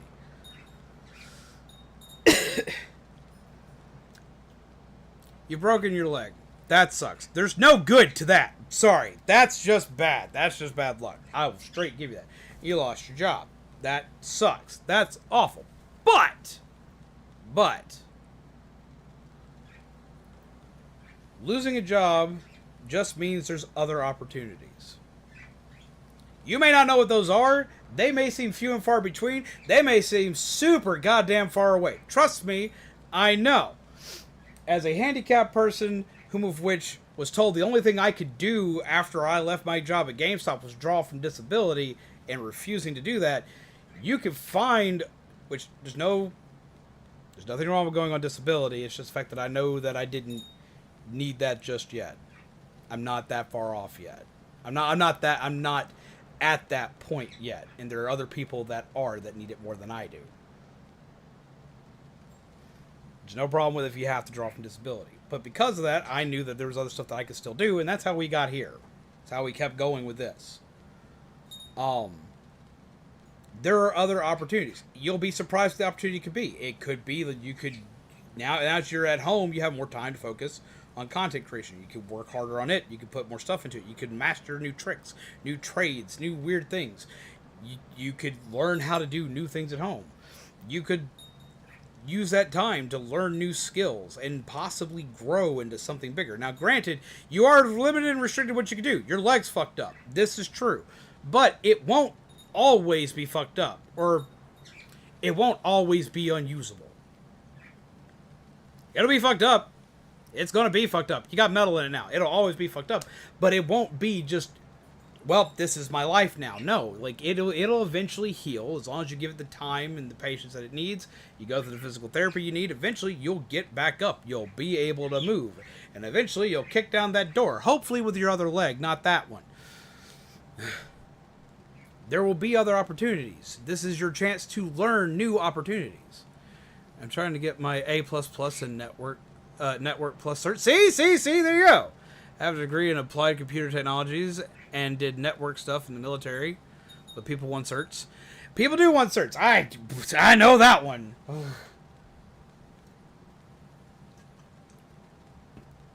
There are things, though, that can help you with that while you're doing that. And it's going to sound weird. Look into tech support gigs. Like ones where you're just on the fucking phone. Trust me, I've worked it. You're going to hate it. You're going to hate it. You're going to hate it. I know. Second you're like, man, fuck that shit. No, don't fuck that shit. Because a lot of people that get into this stuff, a lot of tech support companies, will give you extra stuff for those tests. Some of them will pay for your testing to take them. You can get certified that way. If I hadn't left when I did, they were going to pay for me to get my certs. They will pay for your shit to do that. There are companies that will do that. There are a lot of companies that will do that. And you just start off as tech support. You start off as tech support. You show you have an aptitude for it. Which the biggest way to show you have an aptitude for tech support is if you can fucking open Google. If you can open Google and you can read Google, then you can open whatever documentation they have for you and search it out. That's literally it. I've worked 3 different tech support jobs. They all run the exact same way. They have all these different things that cover everything that they handle, from anything from anything from like VoIP to just standard like landline troubleshooting, like the works. Like they give you pretty much everything. Trying to find a WFH job is challenging. It is. I will say for my end, it's a little bit easier just because of where I live. Because I live close to a very tech-heavy part of the U.S. So for me, I can admit that's a little bit easier for me, but it still can be found. It still can be. You can still find work from home versions of that. It can still happen. It can still be done.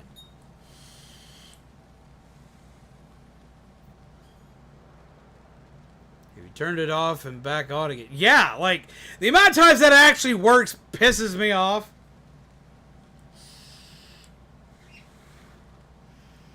And I hated that when I went to work there, because I would sit there and I would talk to the person. It's like, okay, I'm going to ask you the questions. You're going. And I had way better rapport with most of my customers whenever I would get on the call for that, because instead of like, okay, sir, I'm going to need you to go, and I'm going to need you to shut off your router, or I'm going to need you to shut off this, or shut off that, and I'm going to need you to go and shut it off and turn it back on again. And people hate hearing that. They hate hearing that because to them, it sounds stupid. And it does sound stupid. They're like, you're calling me stupid. No. So what I would always do is I'd always preface like, look, okay, this is going to sound dumb. I know it sounds dumb. I hate hearing it myself, and I hate doing it myself, but this is always going to be the first thing you do. I'm going to need you to go and power cycle your router. Now, you always tell them what it's called, because then it feels important. You tell them the name of it is power cycling. I'm going to have you power cycle your router. And they're going to ask, what's that? And as soon as you sit there, the ones that don't ask have already done it. They've already done it. They know exactly what it is. They're tech savvy enough. They already know the drill. They're going to do it for documentation so they can have somebody sent out to them. Most people have no idea that that's what that's called. It's turning it off and turning it back on again. Has a name. It's called power cycling. And you just go and have you power cycle your modem. They're going to ask, what's that? It's like, okay, so like here's how you power cycle your modem. You're going to walk up to your modem. You're going to unplug it from the power source for 10 seconds. I want to need you to count that off to me. 1, 2, 3. And I know that sounds dumb. It sounds dumb. but it works because what it does is it allows your system to completely shut off, and it allows it to completely restart. It means it's no longer bogged down. It's not got everything running through it anymore. It's basically a hard reset. It's just like when you got to reset your phone or anything or any other device you have. This is how this works. So you're going to do this for me. You're going to turn it off 10 seconds. You're going to plug it back in, and you're going to wait for about 2 minutes for all the lights to come back on. After that 2-minute time frame, that's something else I hate about tech support peeps. The second you plug it back in, they're like, okay, is it working yet? Are the lights on yet? No, motherfucker, and you know it's not. It takes at least 2 to 5 minutes, depending on router, for all that shit to fucking cut back on and get a signal to it. You know better. Stop pestering me every 30 seconds. Is it working yet? You know damn well it's not. Hate that. Hate it. Poor etiquette. And they're fucking impatient. And I'll sit there with them, and I'm going to ask them about, I'm either going to be troubleshooting other stuff, if I'm already seeing something on my end saying, oh, well, there might be other stuff. I'm going to run some signals, going to run some tests, going to check the shit, the node. We're going to run that shit. Okay, that works. That doesn't work. We may have a bigger problem here. If I don't need to do that, if I know literally the power cycle is going to work, I'm going to talk to them about their day.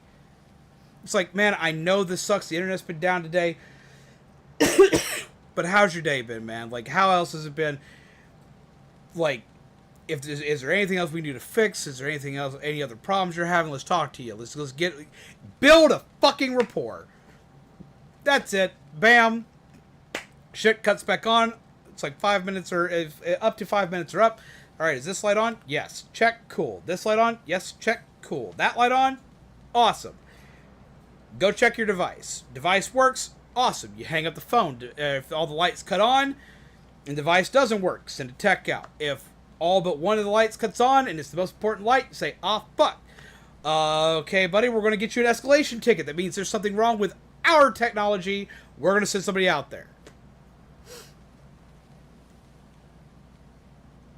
Huh? Look what I just got in pocket. Sorry, you caught me rambling. Where did you send it to me?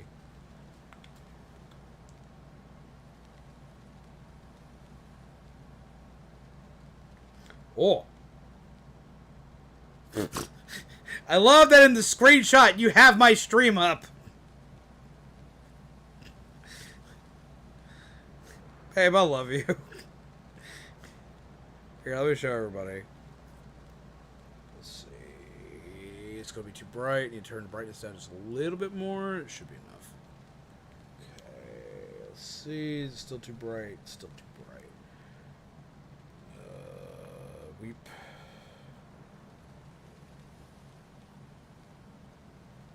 Let's show.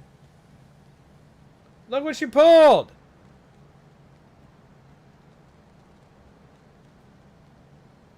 It's freaking adorable. Wait, what?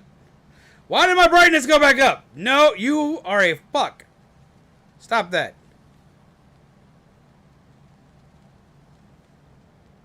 Ta-da! It's like, what's that? Blazing bright screen. That's a pretty ass card. That's a hell of a pull, hon.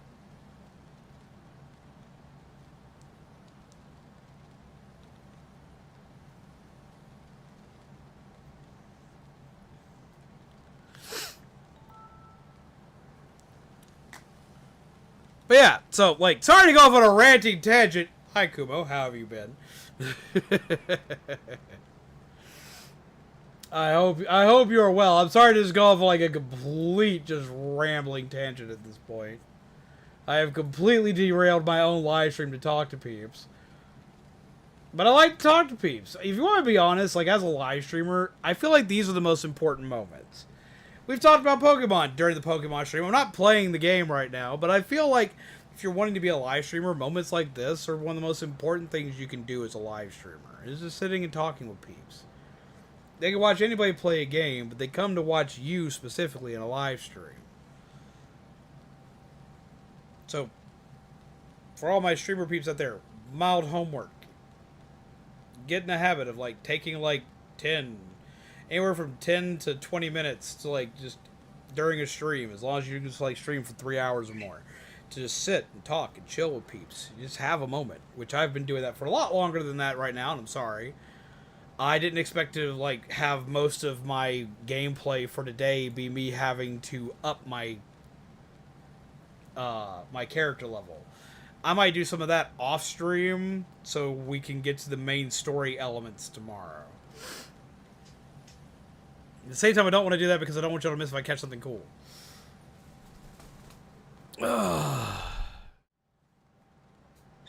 Fruit! Random rambles are very enjoyable indeed. See, that's what I like to sit for. I like to sit and, like, talk to people. That's what I want. Well, how you doing, Fruit? Well, I have to see my final networking class in college. We had to fix a server, and nobody could figure it out. It wasn't plugged in, and I'm the only person who checked. Okay, so, like, that leads, like, I've told the story a million times, but I'm going to tell it again. Like, my most frustrating moment in tech support, nothing will ever beat this. Nothing ever has, nothing ever will. As a tech support as a tech support person, I had a customer call in. It was an elderly lady, and she was having trouble with her TV. And she was also having trouble with her internet. But her TV was connected to her internet, so we focused down the internet. Now I start talking to this woman. She calls in and says that she doesn't have any TV. She can't get, like, the TV box itself to work. She can't watch anything. I'm like, okay, that sucks. Let's fix that. Let's get to work on that. And I start running through all the normal stuff. The very first thing we do is go through power cycling the router. It's like, have you done this yet? It's like, no, let's go ahead and walk you through that step by step, so on and so forth. And she's like, okay. And she's a nice, sweet little old lady, and she's like, okay, we can do that. And I start walking her through all the stuff to go and get this done. And Fruit, how have you been? It's been too long, my friend. So as I start walking her through all this and start trying to, like, get this figured out, she's following every instruction I could possibly give her. Lord help her, at least she's doing that. Most customers wouldn't even give me that for anything that was needing to be done. But damn it, she was trying. So we were okay. But I'm sitting here going through literally everything. I'm like, okay, so, like, I'm probably going to have to send a tech out. But my supervisor is, like, really pushing that we literally try everything, because he just doesn't want to fucking send a tech out to this little old lady. Because if there's an actual problem and it's on our end, we have to send the tech out, and they don't have to pay for it. I know this. I'm trying to make that happen, because a fucking little old lady, she deserves to not have to pay for something that's not fucking working. Right? Right. Okay. As long as it's not her fault, as long as she didn't deliberately fuck it up herself, she shouldn't have to pay for that. Get it done. Well, I go through fucking everything, and then finally, in the middle of it, I'm like, well, have any of the lights come back on this time? Da-da. And she kind of looks at the router and is like, well, no, there's no lights. And I'm like, that's not right. There should at least be one light. I was like, are you sure it's plugged in? She's like, well, yes, sir, it's plugged in. And, like, it's about this time. I've been on this phone call for almost a fucking hour. And it's in the afternoon, so it's starting to get darker. And the little old lady starts to notice it's starting to get darker. And she looks around. And she looks around. And I hear these words that I will never forget. Oh my God. I don't think I have any power.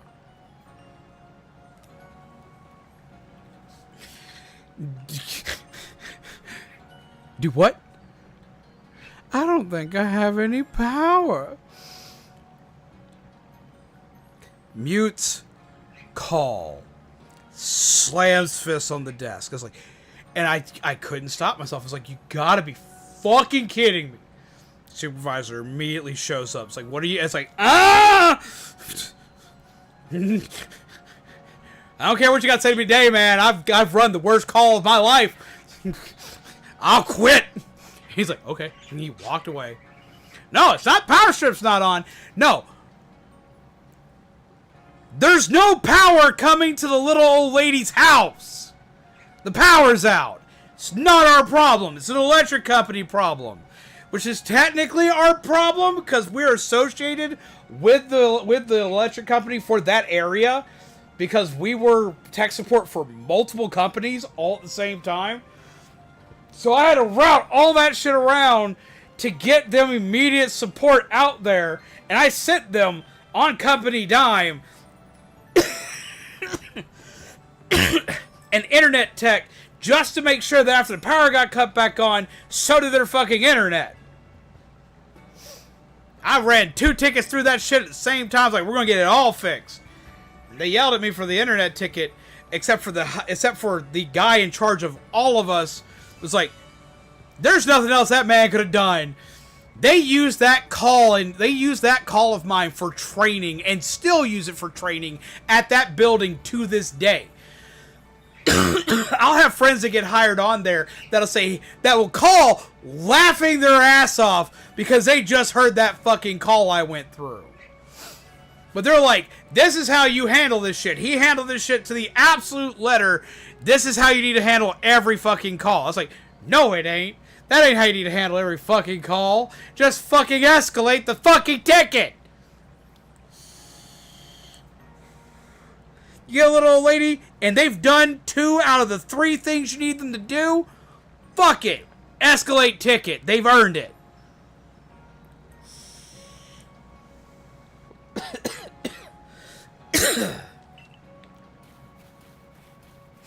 But yeah, so that's how that shit went down.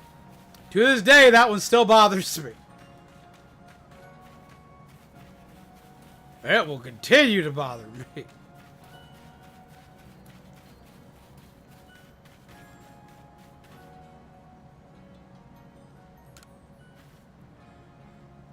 So it sells various protective charms that come in handy when you're out exploring the wilds. I'm here to give thanks to the guardian of this shrine who watches over all of Jubilife Village. And you, child, if you're here with a prayer for the shrine, perhaps my charms can help. Tell me, what is your wish? Faint less frequently, lose fewer items, stay in good health. I guess stay in good health? Because I don't die often. I'm pretty sure my weekend delivery truck is used for training too on how to not freak out and what to do. One day we got the new guy to type up a ticket to request a 40 feet.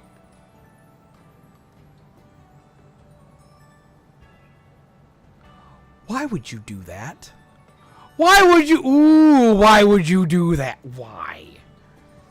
Why would you do that? That's... You might as well send him into a car shop for blinker fluid. Okay. Why would you do that? What's...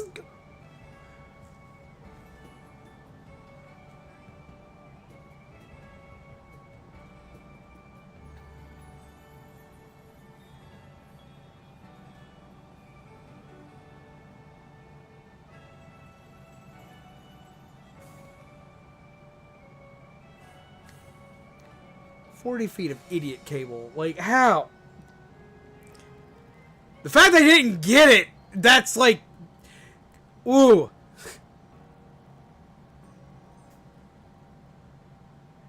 Got a kick out of the... I bet they did! I would've. I would've like, damn, okay.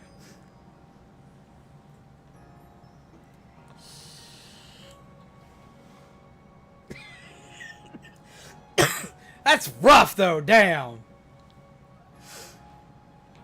Oh. See, been doing well, vibing in the background with all these tech support stories. Are intriguing. Glad to see you've recovered well. I'm still in recovery, but I'm doing pretty good.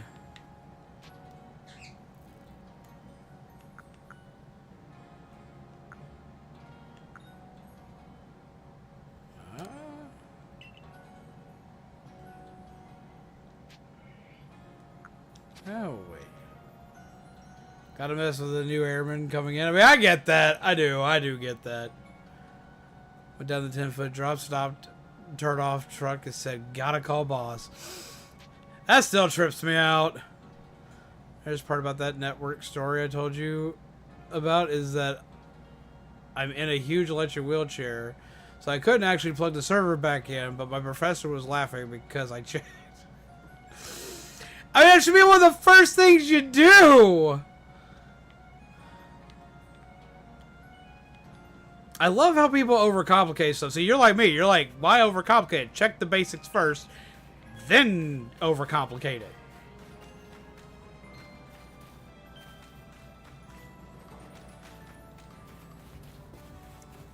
When all else fails, get complicated.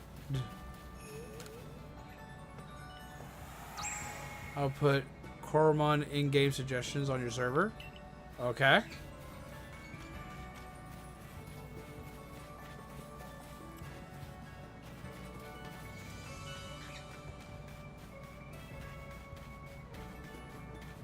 Dawned on me, I probably need to go and grab some of these spirit thingies I've been neglecting to go out of my way to get.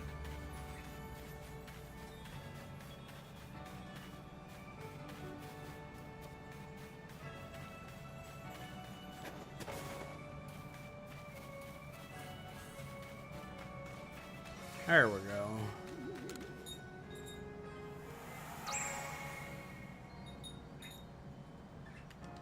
Two. Where the hell will the other two be?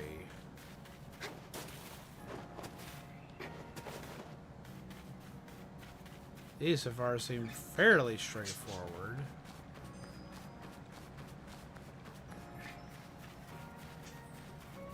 Ah.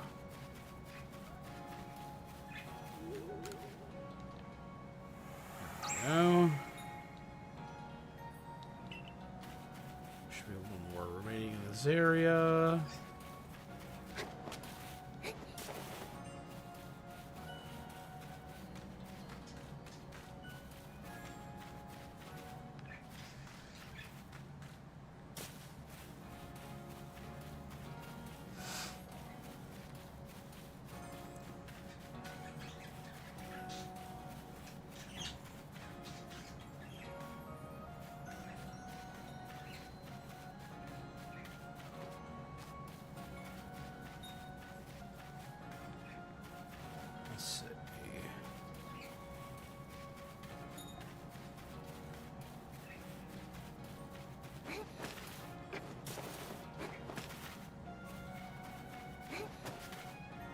There's only one left. Where would it be?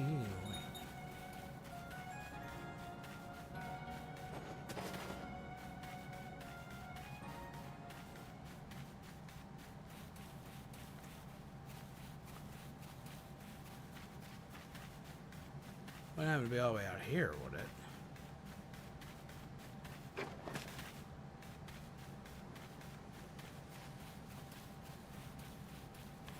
Out here may not count.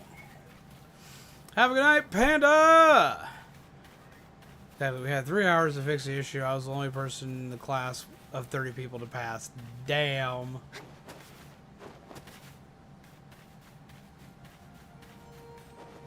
Did an Electrode Scarlet run a week ago? Oh. Okay, I need to get some sleep. Been up since 3 a.m. yesterday. I'll be lurking. Hope you have a great night, Zom.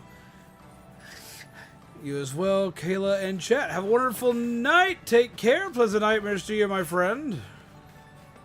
I just noticed that that is a Galarian wheezing smokestack. That's fucking hilarious.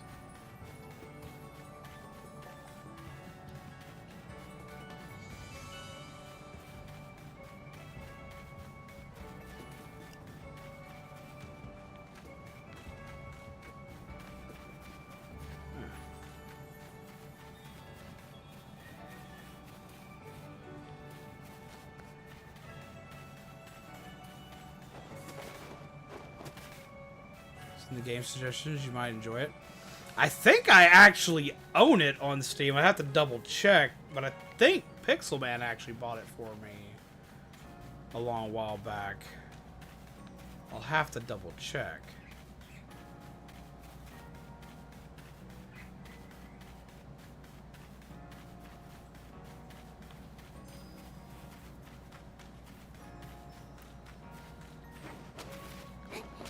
So I remember correctly, did Monster Matt play through that one?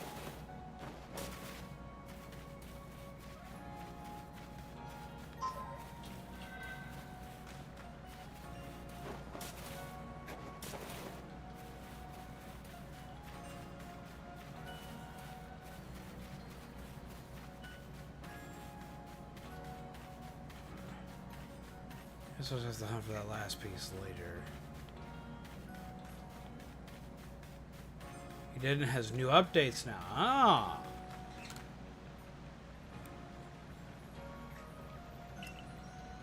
Let's see now. So it's all recorded in this Pokedex of yours. Alright then. Mushrooms, eh? Well, I'll be. Says here the Ghastly likes to eat mushrooms of all things. Not that that's a bad thing. It's just a lot more tame than I was expecting. And here I was thinking ghosts love nothing more than the stack on unsuspecting humans. You know, it's funny. I'm actually rather partial to a nice mushroom stew myself. Maybe Ghastly aren't so ghastly after all. Hey, Dad, what you doing there? Oh, Conlon. You talking about work again? Don't forget you gotta take the day off tomorrow. You promised you'd take me to see the ghosties at Prelude Beach, remember? Of course, your old dad remembers, kiddo. And I'd never let work get in the way of our ghost hunt. I'm really looking forward to it. Yay! I'm going to catch a ghostie and show it to all my friends. Bye!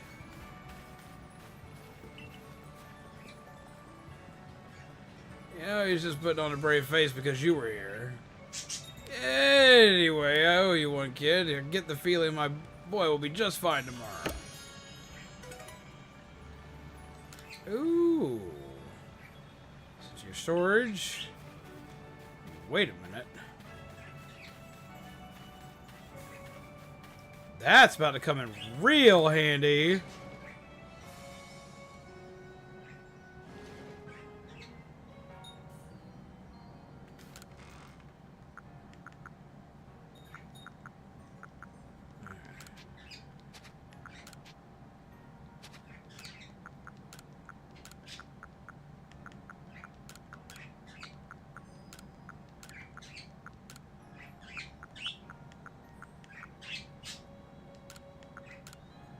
This right now, grab that. Okay, gonna do this now.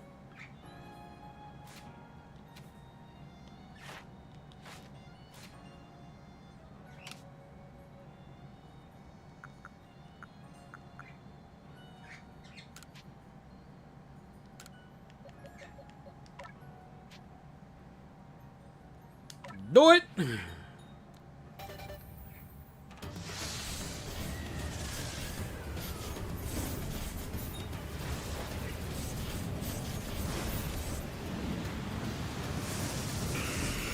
Ha-ha!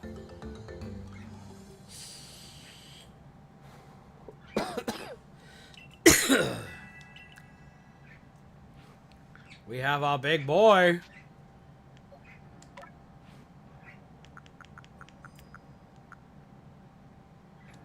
Let's add this in.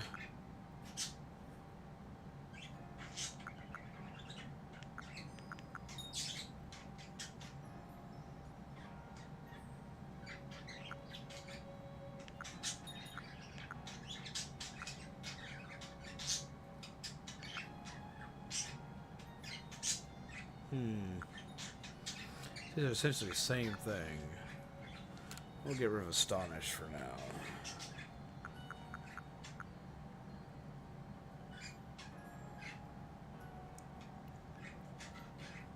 You've got 2 shiny Spiritombs from Legend of Arceus? Hell yeah!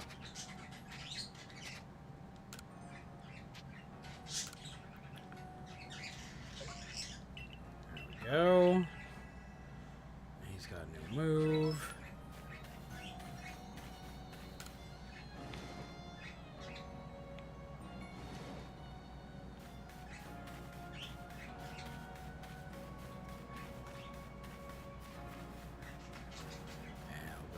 Here. Swap the Pokemon back around. Put that back to normal. Okay, cool, awesome. we go. Go across the bridge. Damn, don't run in the water. That is not what we want right now. Jesus Christ, it's 2 o'clock. I've got stuff I've got to do tomorrow. Shit. Okay, so we're going to go ahead and call it here for the night. I will be live earlier tomorrow, which aka means I'll be live on time tomorrow. I'm sorry I started so late today. I'm still having to take care of Grandma and do a bunch of other stuff around the house and whatnot. And since I've been ill, Mizu's been the only one who's been able to do anything. So I need to be able to pick up the slack and help them out. So I was running behind today. But we should be back to normal scheduling tomorrow, hopefully, as long as nothing goes wrong. Knock on wood.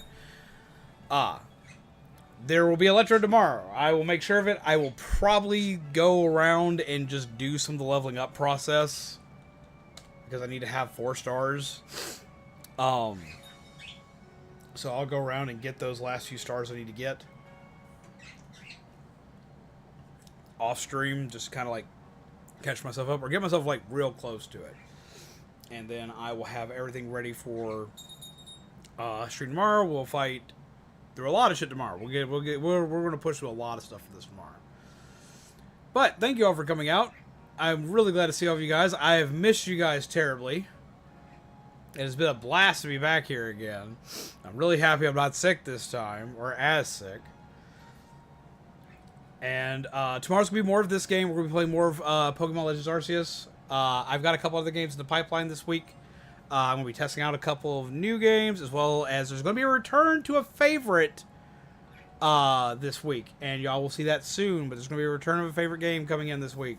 I'm very excited for it. There's probably going to be a lot more of that game very soon, for very obvious reasons that y'all will see as soon as you see it. But more on that tomorrow. As y'all know, this is always going on. I'm your coffee fuel, gingerbread, undead. This has been more of Pokemon, where I've talked mostly about tech support, weird Pokemon shit. Remember to take care of yourselves, take care of each other, and as always, pleasant nightmares. And I'll see all of you lovely peeps again tomorrow. Have a good night, peeps. Meh.